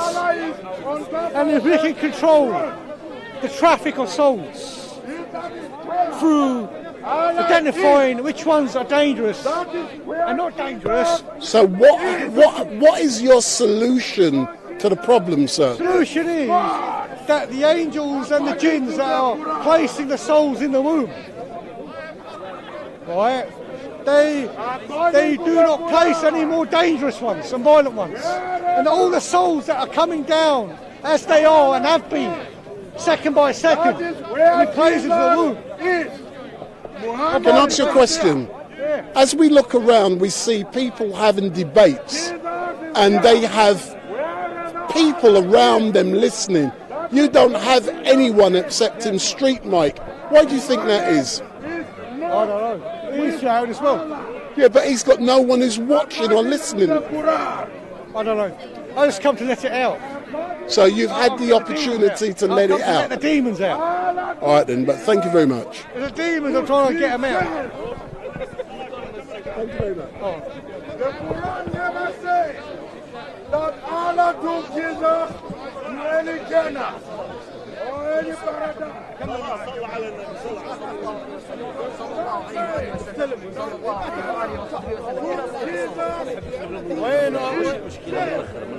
كمل معاه بعدين. انه يقول الصلاة على الصحابة. ماشي واجب. ماشي عاقي ماشي واجب. وين المشكلة؟ وين هي واجبنا؟ الواجب يصاد المسلمين ولا مش مسلمين؟ المشكلة انه بس في خلاف شوية في خلاف. لا عبد ربي. لا عبد الله. حينما تصلي صلي على محمد وآل محمد.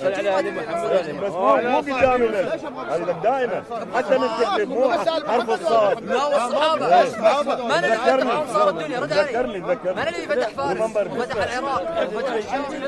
علي بن ابي طالب.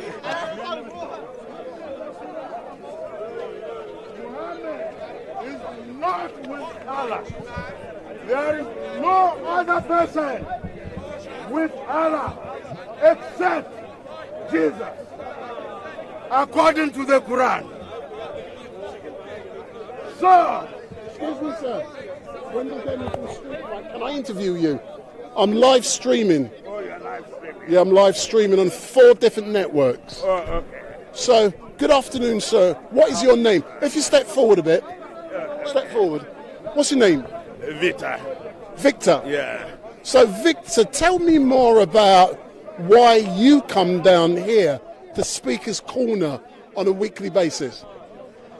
Yeah, the reason I come here is that when I first came here, I discovered that there are lies.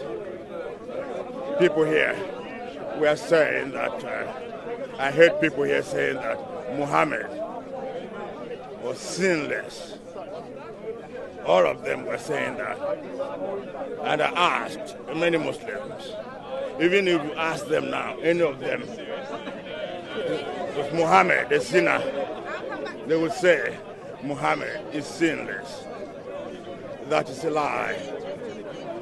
If you go to the Quran, chapter 48, verse 2, it says that Allah says, may Allah forgive the sins of Muhammad, past and present. So the Quran, according to the Quran, Muhammad was a sinner.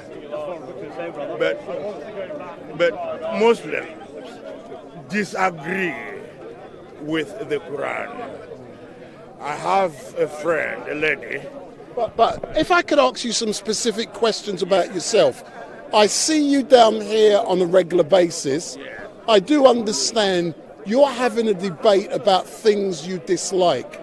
But can I give you my opinion? When I see you on a weekly basis, you come across as someone who's shouting and screaming. What is it about that approach, your approach, that you always seem to be shouting and screaming? I'm not criticizing what you're saying, that's a separate issue, but specifically, because you shout and scream, in my opinion, you lose the veracity of your argument. So why is it that you shout and scream? Yeah, this is not a joke. It's not a joking matter. It's a serious matter. When you're talking to Muslims, they take it for granted.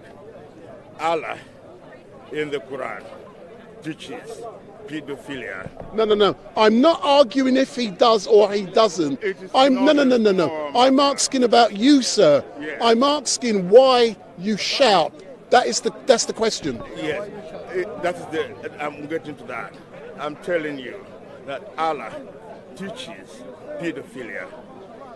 It is not a small matter.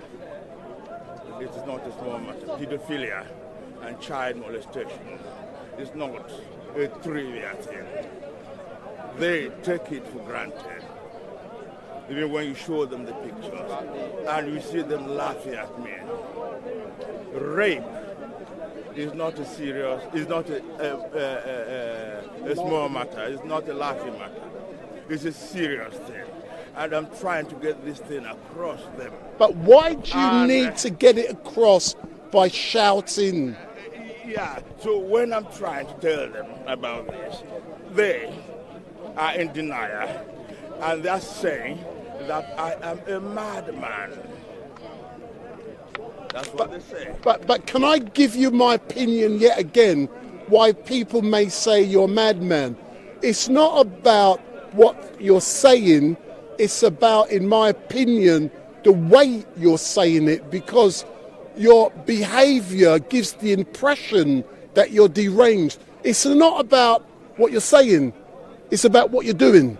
What I'm doing, well, whatever you think about it, I get feedback myself from Muslims. They get what I am saying. But they get what I'm saying. No, but do you get feedback from non-Muslims? Yeah, I get feedback from them. This is the way they want to be talked to. If you talk to them that way, they will listen to you. I get feedback from them. So do you get feedback from non-Muslims about the way they perceive how you come across? And what's that feedback? The feedback is positive. Actually, they encourage me. To continue? Yeah, to continue. Could they be encouraging you to continue because they want you to continue being perceived as a mad person? Therefore, the feedback is false. But I'm talking to you. It's up to you to form an opinion whether I'm mad or not, when I'm talking, whether you say I'm shouting or not, I give references from the Quran. They know these references. They check them and come back to me. And even some women, some of the ladies, they are shy of approaching me, so they send their men to come to me and ask me about this, let's say about prostitution, that Allah in the Quran chapter 24, verse 33, says that if a girl is forced into prostitution, Allah is all forgiving. And the lady who was standing there, they checked and saw that, and they asked the man, Muslim man, to come and confirm. But you know something, what is great? They checked it. This is the first time in about 3 months I've heard you calm and not screaming, which is so unusual, because I can now see you in a different way, which I like, because I had a similar argument and debate with BigT. And you know BigT who comes around there, effing this, effing that. And I said to him, people are laughing, stop doing it. And he practiced that. And last time I saw him, he was a changed person. But I like what I'm saying now. And I believe you will engage with more people by not shouting and screaming. You can have the same arguments, but don't shout and scream. And there is another thing. One of the tactics they do here, I observe, is that if you want to talk about Islam, they gang up to shout you down. So if I want to talk, they want to shout so that they will drown my voice. And I have a strong voice, so I raise it up. I raise it up so that whatever they say, I cannot be shouted down. That is one of the reasons why I speak loud. I don't have a camera. When I'm speaking, I swear, I'm addressing the crowd. And as before, the very first time I came here, they were ganging up because it's one of the tactics they do to intimidate someone. But you're not intimidated. Yeah, that's what they do. If you talk about Islam, especially against Islam, they gang up against you and want to shout you down so that you don't have a voice at all. They intimidate you. They fall. You see what they have been doing. I've seen you several times here. They surround you, shout you down. If you say something to them, some of them, they look at the reference. Some of them don't.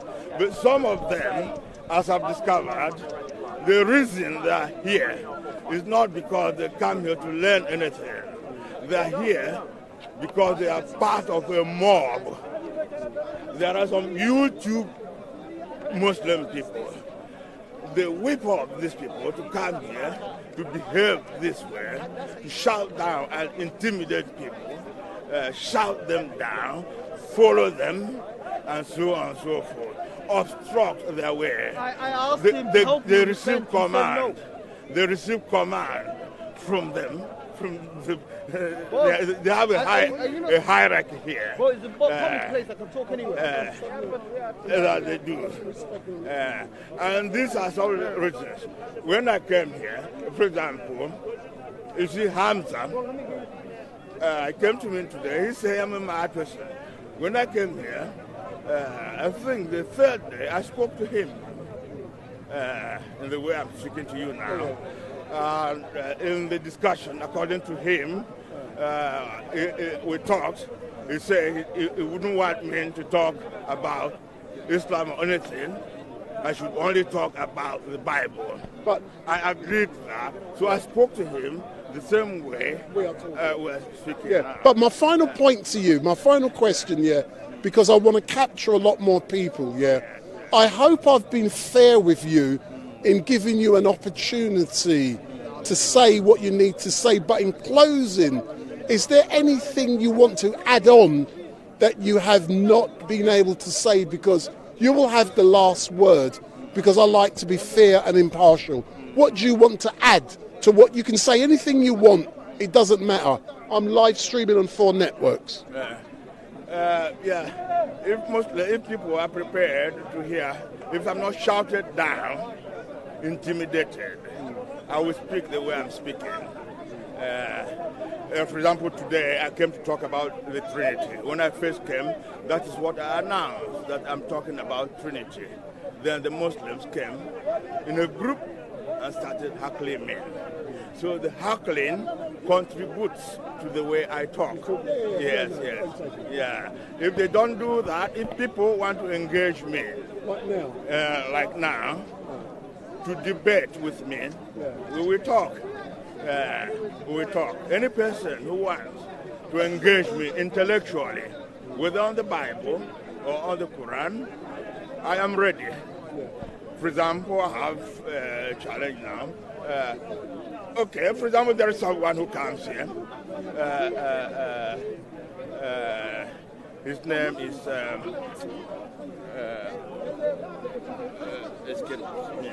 but okay, he said he's a Muslim. The reason why he became a Muslim, and he lied in that. I've forgotten his name.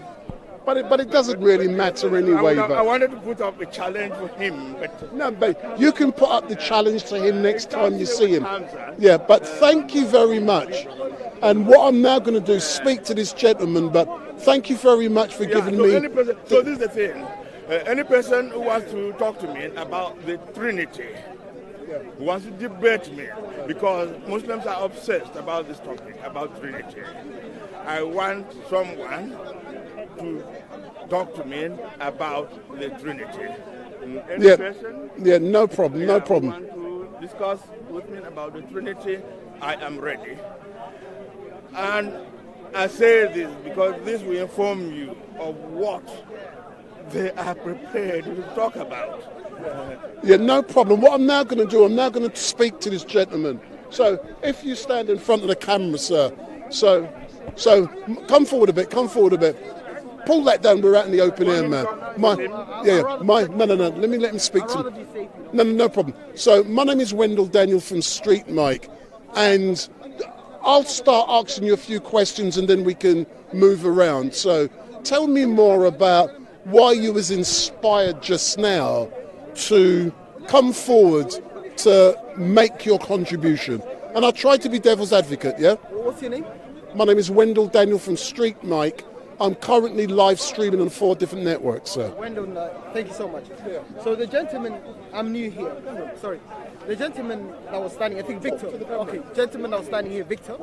Earlier I asked him to help, because he was talking about repentance, and I thought, I listened to him for a while, I thought what he was talking was quite interesting. I asked him to help me repent, and he said no. I'm thinking, he's saying he's a man of faith. I came to him asking him, can you explain what repentance is, and how do I repent? He didn't care. So I found him quite interesting that he would come here now, talk about faith and this and that, when he doesn't even want to save a soul, as he would claim. So I found that a bit weird.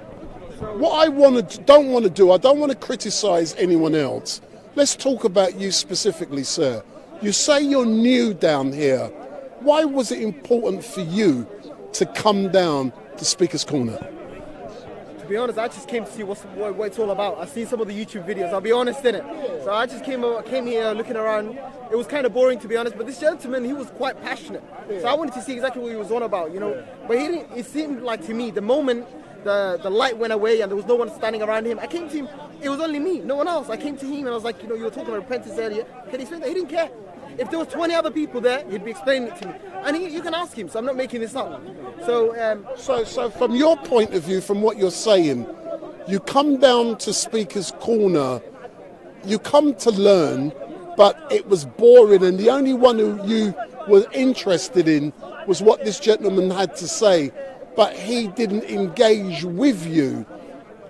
Because that happened, has that now changed your perception of what Speaker's Corner is all about? Absolutely. I remember... What, one person? Yeah, and I'll tell you why. I've been here for a while, I've seen around... First time I came here, I came with my uncle. This was like 2004. I was a kid at the time. And it was quite interesting at the time. Nowadays, what happened is, unfortunately, the place changed. The people that come here, look around. Go on YouTube and type in Speakers Corner 1993. Look at the people that were there. Look around today. You got people that are smoking weed. You've got people that just come here to like argue with each other. People that come here to fight. Half the people here have got mental health issues. I mean, it's ridiculous. I wouldn't advise anyone to come to Speakers Corner.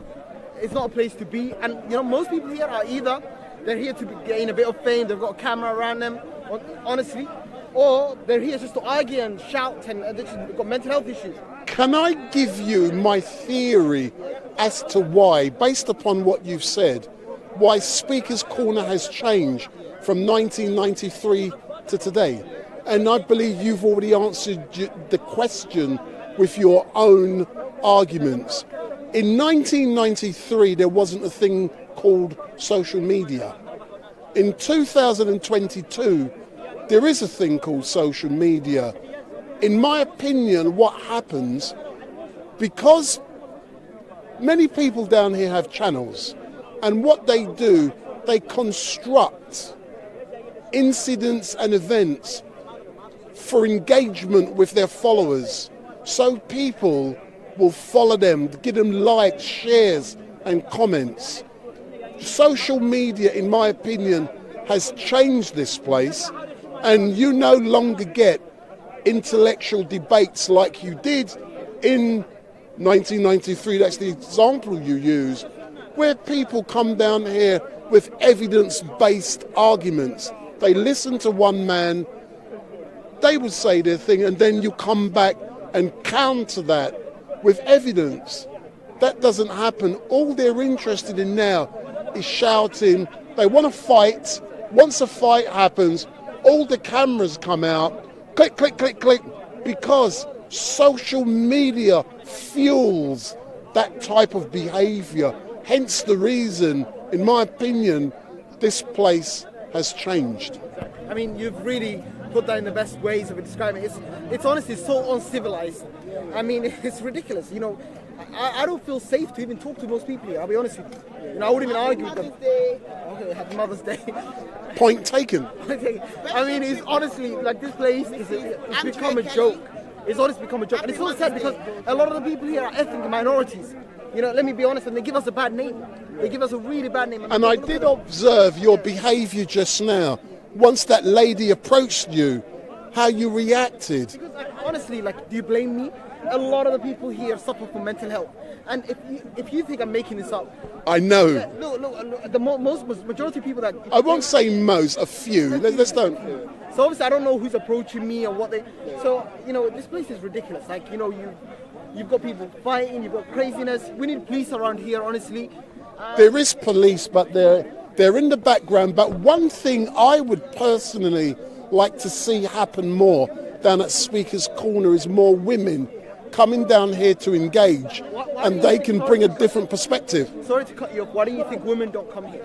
I've interviewed women on that. They feel intimidated by what goes on here. There's too many men. It's aggressive. It's not a location that fosters or invites or encourage women to come down there. And for example, there's a lady who is down there, Hatun Tash. I like Hatun because she has the intestinal fortitude to stand up for what she believes in. It doesn't mean I believe what she's saying, but she comes down here week after week, she's not here today, and argues something she believes is right. And she's even been stabbed.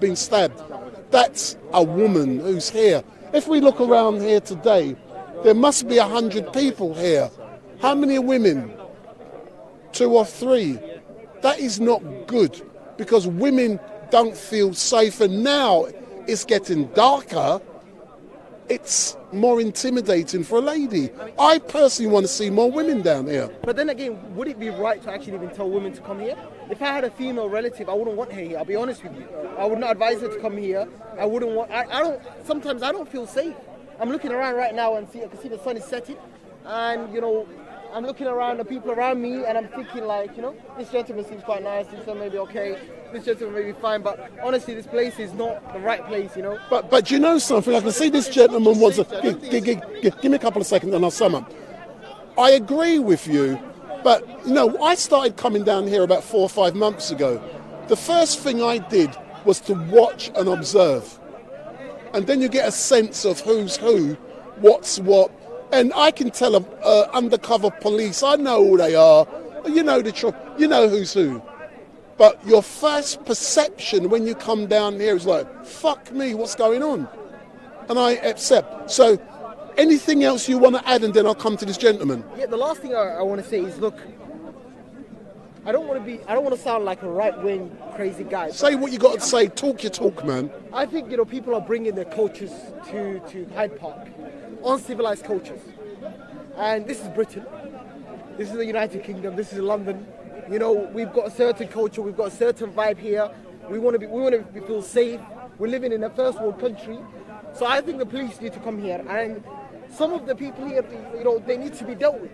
I'm not going to say they need to be deported. How do you know the police are not here already? I don't know, but honestly, I'm not saying no, deported is a bit far. But what I mean is, like, honestly, this place is just, I don't know how they're going to fix it, but it needs to be returned back to its golden era in the 1990s, where people used to come here, act civilized. Quite visible. I don't know why they're not here now. Yeah, but it's just not enough. It's just like, this place is ridiculous, you know. It's just, we need to go back to the golden era, when we used to have, like, intellectual giants stand here and, you know, honestly, it's the truth. I hear you. Yeah, like, you know, we had people that were actually passionate about political issues, religious issues, and so on. Nowadays, you've got either mental people just seeking. Look, I'm not. don't put words in my mouth. But you know, the British culture. Yeah, I believe there's a British culture. It's a culture of respect. It's a culture of you know, not intimidating those who you disagree with. That's the culture that we have in Britain. Well look, that's not. Thanks a lot. So, sir, my name is Wendell Daniel from StreetMic. You've seen me down here on many occasions, and you know my approach. I like to engage with people. What's your name, sir? Ellie Lando. So, I'm going to ask you the question I asked everyone else to begin with. Why is it important for you to be down here at Speaker's Corner? Because I've seen you quite a few times. I don't know, important's the wrong word. I enjoy it. I mean, it's often mental stimulation. Sometimes it's a waste of time. Sometimes it's just, as I say sometimes, it's probably 70% of the time is a waste, because people come engage with you either too thick to argue at all, or they're just not interested. They might not be thick, but they just want to tell you, and it's very often disguised. It's like, can I ask you a question? And I say, sure, okay, ask. And as soon as they start saying any answer, just replying to the question, but this, but that, and I say, you want to ask a question, or you want to give me a lecture? Because I didn't really ask for your lecture. I hear. But what do you mean by this place's mental stimulation, or what do you mean by that? Because we all come with preconceived ideas, and I like to have my ideas challenged, hear different point of view, and first of all, just try to convince or put forth my argument, and really listen to someone else, and maybe you'll manage to change my mind. In fact, could I engage you in a debate? A bit of a charged thing. You can say no. What I don't do when I come down here as an impartial journalist. So in engaging in a debate, I would be forced to give my opinions on things. I try not to, because I think it's important for people like me to be impartial. I have opinions on many things, but I try not to give it here. But anyone who knows me, I'm strong-minded on many things. When I come here, it is a challenge, because I've got to bite my lip. And I have to give people, because it is Speaker's Corner, an opportunity to say what they want to say, even if I disagree with it. Fair enough. Is there something, would you be interested? Would you be interested in a debate? No. Okay, that's fine. Is it because I'm not running away from a debate. No, I understand. Because otherwise it's pointless, like me saying, I just look like another crackpot spouting his views. Let me ask you a couple of other questions specifically about yourself being down here. What faith are you, sir? I think it's quite obvious. I'm Jewish. I'm a Jew. As a Jew, how important is it for you to be here when you're hearing so many different arguments from a religious perspective? I don't think that Judaism plays a part in my being here. In fact, it's the other way. I used to, when I came here, I used to engage in religious debates.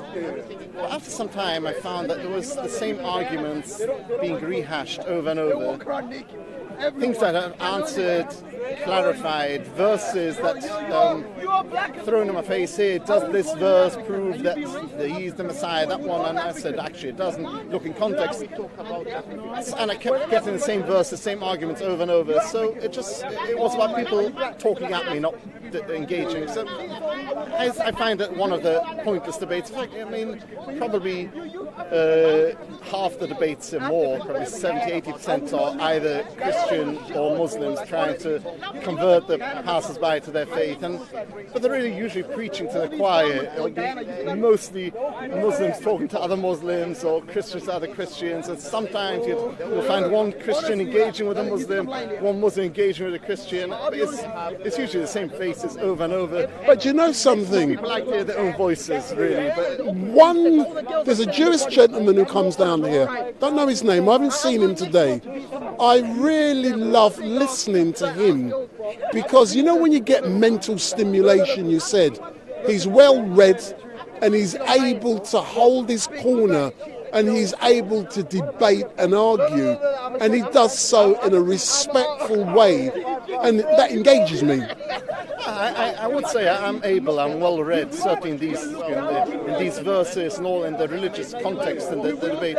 I am able to hold my own, but also so much of it is gotchas. You look at on YouTube, you'll find, I don't know, Brother Hassan proves or humiliates the Jew or the Christian or the vice versa. Somehow it's just like finding one word that you can pounce on that word and say, there you go, so you just admitted. No, I didn't admit it. If you allow me to finish my sentence, you'd hear what I have to say. But it's not about that. It's not about finding the truth. It's about people pushing their agenda, which is fine. I just don't need to engage in that.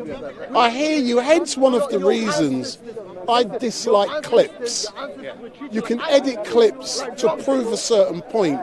I'm live streaming. There's probably going to be 3-4 hours there of a lot of debate. Most people, many people got a very small attention span. But if they look at the things I do, it's educational. Hence the reason I'm not into the clips you mislead many other people. But in closing, sir, anything you want to add in closing, and I'll allow you to have the last say. Is this just live streamed or is it uploaded to YouTube later? No. When I live stream, if you see that thing there, sir, I'm currently live streaming on YouTube.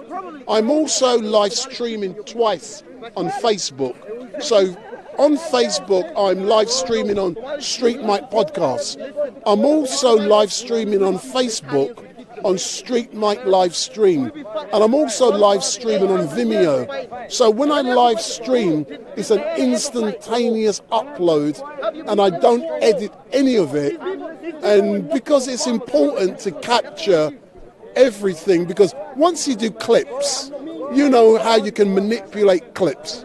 Well, keep up the good work, which is really all I have to say to you. But you know something? I love it coming down here, being the impartial person, trying to be, because everyone has something to contribute, and they come down here for a reason. But I do agree with you, just like the gentleman I spoke to just now, it's the first time today he hasn't been screaming and shouting, and I feel good I've achieved that, because he comes across as a madman, but he explained to me he's passionate.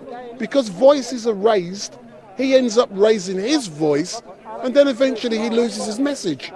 Exactly, yeah, but it's always usually what happens in debate. Nobody listens to one another. And, in fact, I was sitting yesterday with a brother-in-law and a few friends, and we were arguing about something, and everyone says, I told them a few times that everyone just keep quiet, listen to one another, because then you can put your, maybe one's right, one's not, but when everyone's talking, then nobody's listening. What's the point?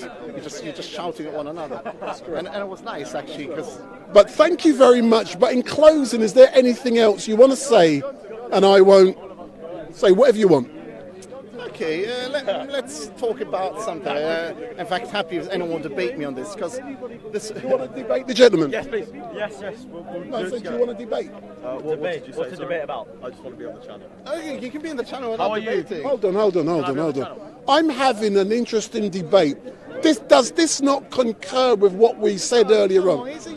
No. I'm gonna. I don't know. I'm being hard on you. Let me turn the light down slightly.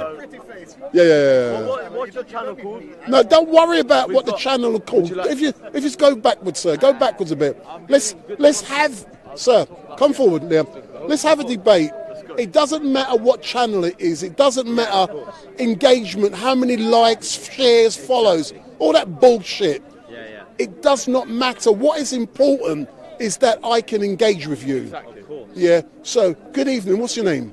Nima, nice to meet you. James, nice to meet you. Where are you from? I'm from UK and Iran. Yeah. So, no need to lean forward. I got the best microphones going. Just look into the camera. Just talk your talk, and I can modulate my microphone. If necessary, I can put a wireless microphone on you, because I make sure I've got the best equipment. So you tell me, as a young lad, why are you down here today? Why are you not out with the birds? I thought I'd come and enjoy the weather. Why not? Yeah. So you come down to Speaker's Corner or come to London to enjoy the weather. Exactly. Why did you end up here specifically? Because I wanted to listen to what everyone was saying. Yeah. I found it very interesting. So, all right then, in listening, what did you find interesting today? I like the debate going on between those guys about the different religions and how they originated. What is it about that debate and religions and their originations that you like? I do listen, because when I got this on, I can hear everything you say. Like perfectly, of course. So, I just found it very interesting. Yeah, but what was interesting? Like the different points of view and how they are. Which were?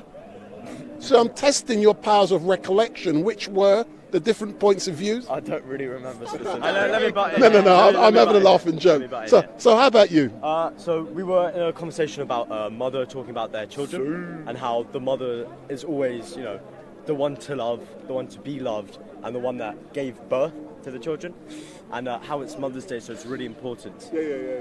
That's what we were talking about there. Yeah. So that is brilliant. So you've come down here today at Speaker's Corner. Yeah. You've heard people engaging, and it's great. It's Mothering Sunday. So you picked up, people were debating about an important issue about mums. Yeah. What have you done for your mum today? Today, for my mum, I got her a card and I got her a car. A car? Yeah. Hold on, what kind of car? A Mercedes. Yeah. What? Hold on. Was it a 10-to-1? What scale was it? Nah, it was a proper car. So you got money? You got enough money? I'm not gonna bribe, but yeah. So when you got mum a car, how did she react to such a lovely gift? Oh well, she was mad. She was happy in that. Obviously. Car, Mercedes. Yeah. But look into the camera. It's Mothering Sunday. Exactly. You bought something great for mum. Yeah. Look into that camera and talk to her. Tell your mum how much you love her. Yeah, mum, I love you so much. Yeah, you're welcome for the car. You can pay me back any way you want. You're welcome. But other than listening to the debate about Mothering Sunday, is there something else that jumped out at you? Because how long have you been actually here today? About 10 minutes, honestly. Oh, so you've only just arrived? It's brand new, yeah. Because I'm assuming you've been here for a little while. But as you look around, what is your perception of this place? I mean, earlier on we came by, it was quite busy. Now it's a bit dead. But yeah, I would have come here talking about Ukraine and the crisis there, but No, but that happened earlier on. But what normally happens as it starts to get darker, Yeah. some people feel uncomfortable, Oh. and then they start going away. But have you both enjoyed yourself today so far? Absolutely. And thank you for having us on. No problem. But does that mean you will be returning to Speaker's Corner? Absolutely. Oh, yeah, 100%. Yeah, but hold on. But I'm assuming, how old are you? About 18, 17, 18? I'm 15. You're 15? 16. I thought you'd be out with girls, man. Nah, Yeah, bro. it's late now. We're going out later. But that's Aye! So you're going out. But listen, gentlemen, Gotta thank you very much for giving me this opportunity to interview you. And what I would like to see is people like yourself, young people, new people, coming down to Speaker's Corner to get involved with debates. And, you know, there's issues that are important to you guys that don't get discussed down here, because I'm sick of religion. I want to hear something different. Yeah. No, it'd be lovely to speak about other things, especially the war. Yeah, you'd like to talk about it? You want to speak about the war? No, I was saying, should we speak about like what we do? Tell me what you do, man. You go first. So we both have a personal shopping company, and we sell to a lot of rappers, footballers, clothes, shoes, watches, everything. So you can check us out on Instagram. Can I give that? So yeah, go on, man. It's Mint Streetwear LDN on Instagram. Yeah. So what is it? Let me start drilling down, because one thing I love about youngsters, and it's about social media, yeah. What is it specifically about your company, your product, that is unique, that people will want to buy? What is it about your products? Only personality. So, I mean, when you have a personality, you meet them, they like you, they buy again. Because everyone has the same product. Yeah. We've also tapped a different market. We've tapped the market of celebrities at a young age. No other seller or personal shopper at 15 has tapped the market of people with 200-300 million followers. Exactly. Who just message us daily. Yeah. And then we earn money from that respect from other people. And We again multiple and again. news shows and But what is it specifically that you guys would be selling to clients? Don't matter how big they are, that's irrelevant. But what is it? Anything designer. Could be shoes, could be a new top, could be a jacket, could be a nice watch, pair of sunglasses. But what is it? Is it that you go and purchase these? How does it work? So how it works is, let's say you're the client, you want a limited t-shirt that no one else has got. You'll message me to get the t-shirt. You can't get it in Selfridges, you can't get it in Harrods. I can get it for you because I have people who store it. Yeah, exactly. So it's mainly for like things that no one else has. Do you know what I mean? So no, I hear you, because I've got a colleague to whom I work with who engages in selling trainers, and he does it. You know, so I know about what. You know the name? I'm not going to mention it. And I do appreciate the amount of money he makes by getting certain trainers. He's got a lot of followers, like 40, 50,000 followers, not as much as yours, and he makes money. So I do appreciate that there is a market there. But what I don't understand, why do people want to spend so much money on a product when it's going to go out of fashion probably in a few weeks' time? Well, celebrities are all about looking fresh, feeling fresh, exactly. So But it's a good question, though. Do you know something? I'm enjoying this debate, and I'm not going to let you go. But what is it We about? don't want to go. Yeah, but you told me you're 15 years old. Yeah. What motivated and inspired a 15-year-old to get involved with business at such a young age? Because you said you set up a company. Selling to big people. I mean, experience. You get the No, I money. hear you, man. And the experience. I mean, you want to meet all these people. Ronaldo, the famous C. Well, I don't need to know names. That's irrelevant. Yeah. What's the biggest sale you've made? I can't really we say can't that. say that, can we? No, why not? Is it £10, £20? Oh, money-wise. Oh. No, let's not say it. No. No. Listen. Hold on. You, Aiden, let's go to another level. Yeah. My name is Wendell Daniel from StreetMic. Yeah. I've set up a company called StreetMic Pod Limited. It's brand new. It's only been there for 1 year. Yeah.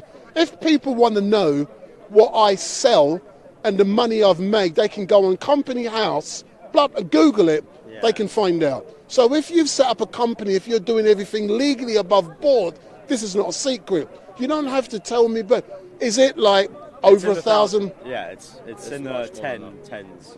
Tens of thousands? Yeah. So what is it like when someone famous contacts you and say, buy me a product?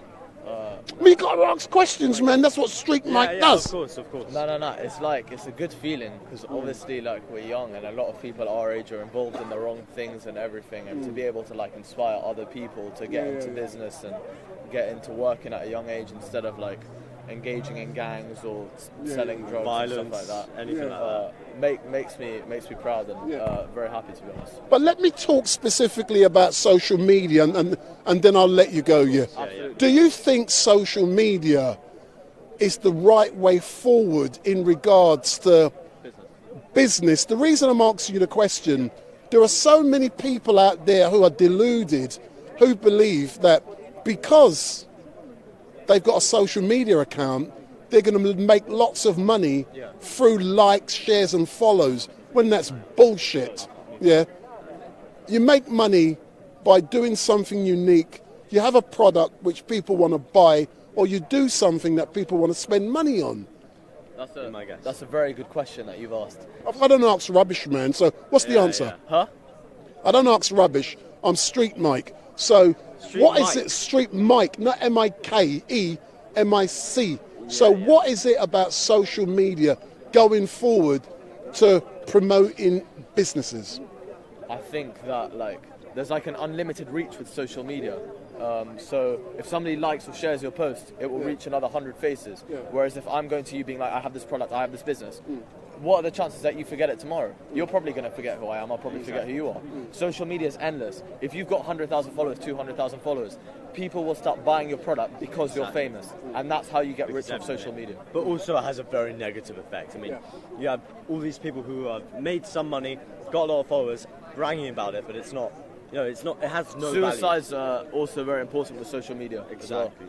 It drives you to compete with other people and stuff like that. So that's the negative side, but for business it's very effective. Exactly. How many people do you know with a social media account, who have a lot of followers, who make money? A lot of people, because I work in the industry. But because of what you do, I'll take the point, you probably meet a lot of them. But in general, how many people make money from social media? Let's say I didn't do this job, barely any. No, that's not true. No, he's right.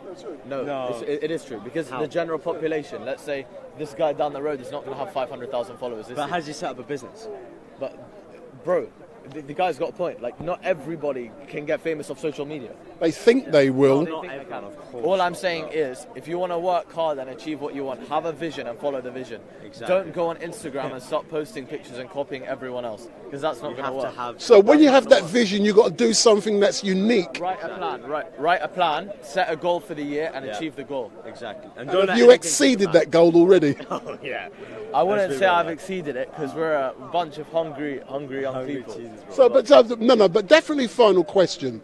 When you're so hungry, when you are young, when you're getting these big people following you, when you're making sales of tens of thousands of pounds, is there not a distraction called ladies? The ladies can wait till when we're older, innit? Exactly. Listen. Family first, money second, ladies third.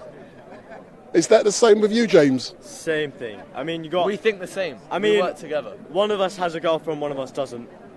He's got the girl. Yeah. But what is it? How do you know each other? We're best friends. I've known him for a very long time. Oh, right then. Yeah. So, listen, I'm not going to detain you. If you'd like. But no. This is what I do. I love doing it. And to have a discussion like this at Speaker's Corner, it is different. I get bored with religion, mate. So to have two young people down here, your first time down here. Thank you very much for listening to us. Yeah, of course. No, it's interesting. And I do wish you all the best. I appreciate it. And I do look forward to you guys. When he said to me he had bought his mum a car, I disbelieved him. However, when he started to explain certain things logically, potentially, I know the English language, you know. So potentially what he's saying can be verified and it's true. But there are a lot of bullshitters down here, mate. Oh, 100%. We've met a couple of people earlier on. As I said, if anybody wants to show support or give us a follow, you can check out our Instagram, as I said below. No, but listen, you have to do your thing. And with the youngsters, it's all about promoting yourselves on social media. But thank you very much, gentlemen. I really appreciate it. And everybody keep listening to this, guys. Hold on, my name is StreetMic, and what you got to say, look in there and say, big up StreetMic, big up. Big up StreetMic. No, look in there, man, look in there. Guys, it's Min Streetwear, big up StreetMic. Thank you very much for having us on your podcast today. But hold on, why must you big up StreetMic? He gave us the opportunity to explain what we do to him. He was kind enough to listen, and we've had a very good conversation with him. Yeah. So everybody, go and show some love, follow, whatever it is. Listen, me not want your engagement rubbish, man. I'll do this naturally, but I love it. Thanks a lot, man, yeah? No, man, honestly. Hope to see you Excellent. soon, Yeah. Hope to see you soon. It was a genuine pleasure to talk to you, man. No, of course. Listen, everyone down here is different. You know, like what you're saying, you're doing your stuff. What you're doing sounds unique. What I'm doing is also unique. And I'm developing that skill coming down Big here. up StreetMic, guys. Big up StreetMic. Listen, mate, I make money doing this privately on Vimeo. I make thousands. I don't make nothing down here, but I do it elsewhere. It's a passion. You know, Are you here next weekend? Are you here next weekend? Yes. Can I bring a couple of trainers to show on the thing? Yeah. Bring it. Guys, catch us next weekend on We'll have a StreetMic's new channel. topic. We'll have a new topic. I agree. Next I weekend. normally come here 1 o'clock. On a Saturday. No, Sunday. Catch us 1 o'clock on a Sunday. Excellent With stuff. StreetMic. Thanks a Can we lot, take your number? Yeah, 07846. I can't tell people this. Hold on. I'll turn it down so they can't hear.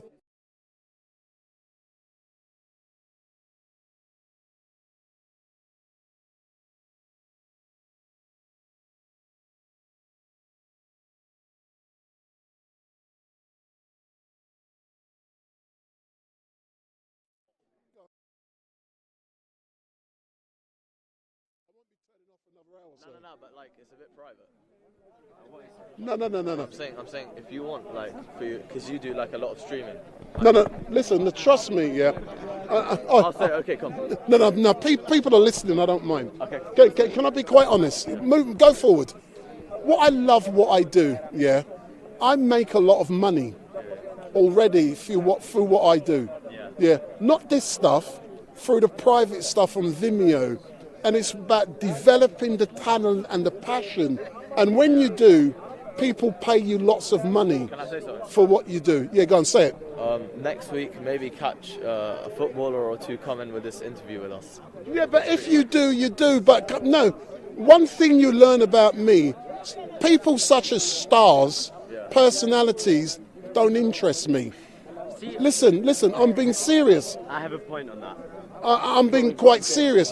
And my colleague who does the trainers, he knows every single star going. Oh, come here. I said, I'm not interested. Some people, no, I'm not telling you. Plug Leon. No, Raul Sneaker, Raul. I'm not telling you what it is, yeah. But what I'm saying, yeah, I do what I do for love. I'm not interested in personality. We've got to go eat. So thank you very much once again for having us on this. Love you, man. Nice. Thanks a lot, yeah. Big up Cheers. StreetMic once again, yeah? Big up him every single time. Follow all of that crap. I'll go away. Thanks a lot, man. Bye-bye. So that's a couple of young guys down here, and it was great to hear them. But I'm now going to go in front of the camera because in a few moments I'm going to be shutting off. You're still live? Yeah, I'm still live. I'm just shutting down. Can I say one thing? Yeah. I do want to appeal to NATO, all the people who are sending care packages to Ukraine, because I know that there are lots of care packages going to Ukraine. Lots of care packages, but one thing I think is missing, and nobody has thought of sending it. Please send a new T-shirt to Zelensky. He's been wearing the same clothes since the beginning of the invasion. What's going on there? Send something new for him. I hear you. And I've no doubt other people would have heard you as well. But I'm now going to be coming in front of the camera, because what I am doing now is that I'm going to be shutting down. So just let me get things right. I got up and I went, I'm okay. He lifted me off by the strap. So I'm going to be logging off very soon, but I'm just getting all the lighting right so you can see me. Whoops. So here I am. Let me pull back.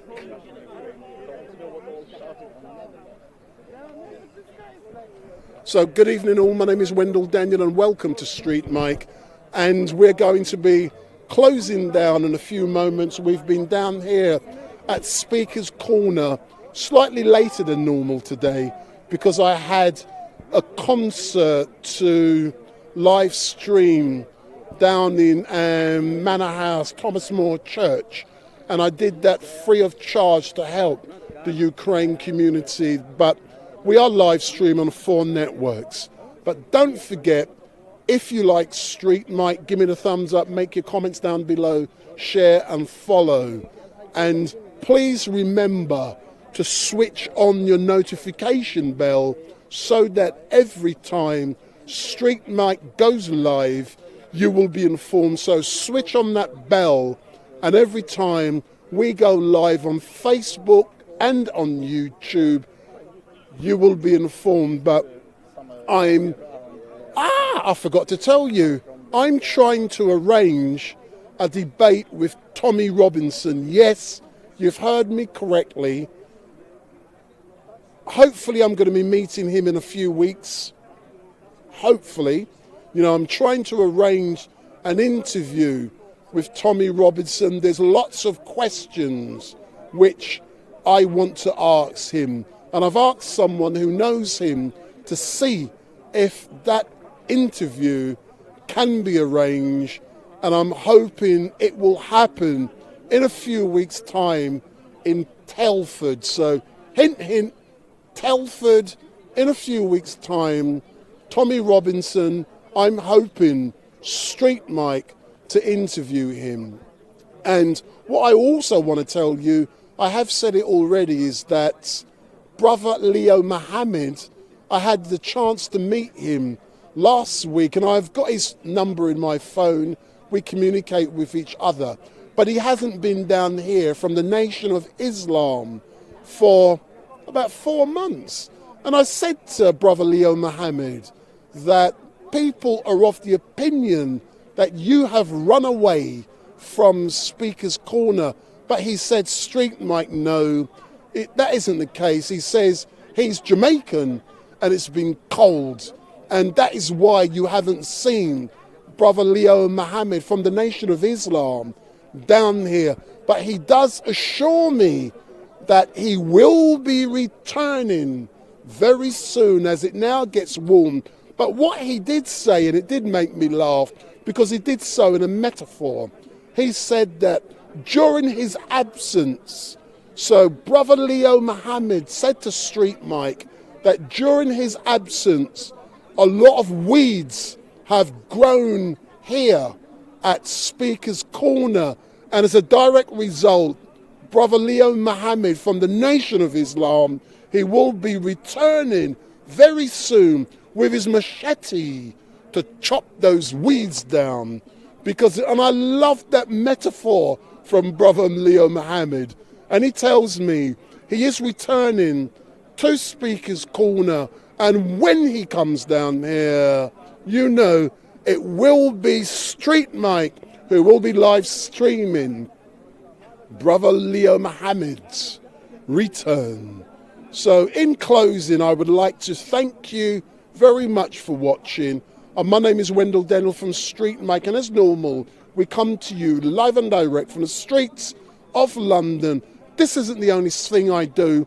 Anyone who knows my stuff will see me north, south, east, west, every part of London, and I cover any major event that happens in London. You will see Street Mic down there engaging. But I'm now going to be closing down for now because I have a funeral, 4, 5 funerals I've got this next week.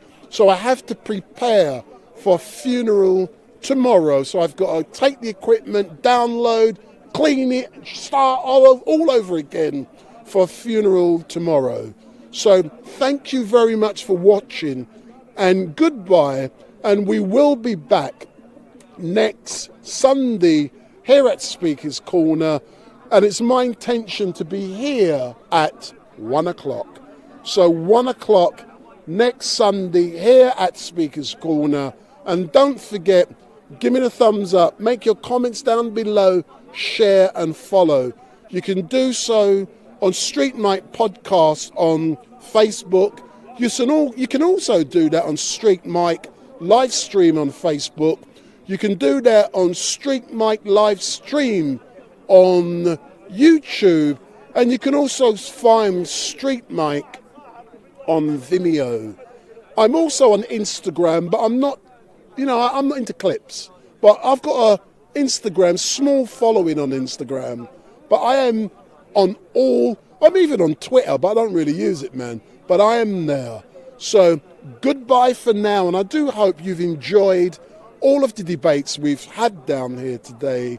But thank you for watching, and goodbye. Bye. Long goodbye. Say that again? That was a long goodbye. Yeah, it has to be. What's the channel? StreetMic. StreetMic, yeah. Hold on. Let me just shut my stream down. Oh, sure. It's still going. No, I'm streaming. Well, live. I'm a live streamer, sir. I'm live streaming 4 minutes. What is on? On what? You're not on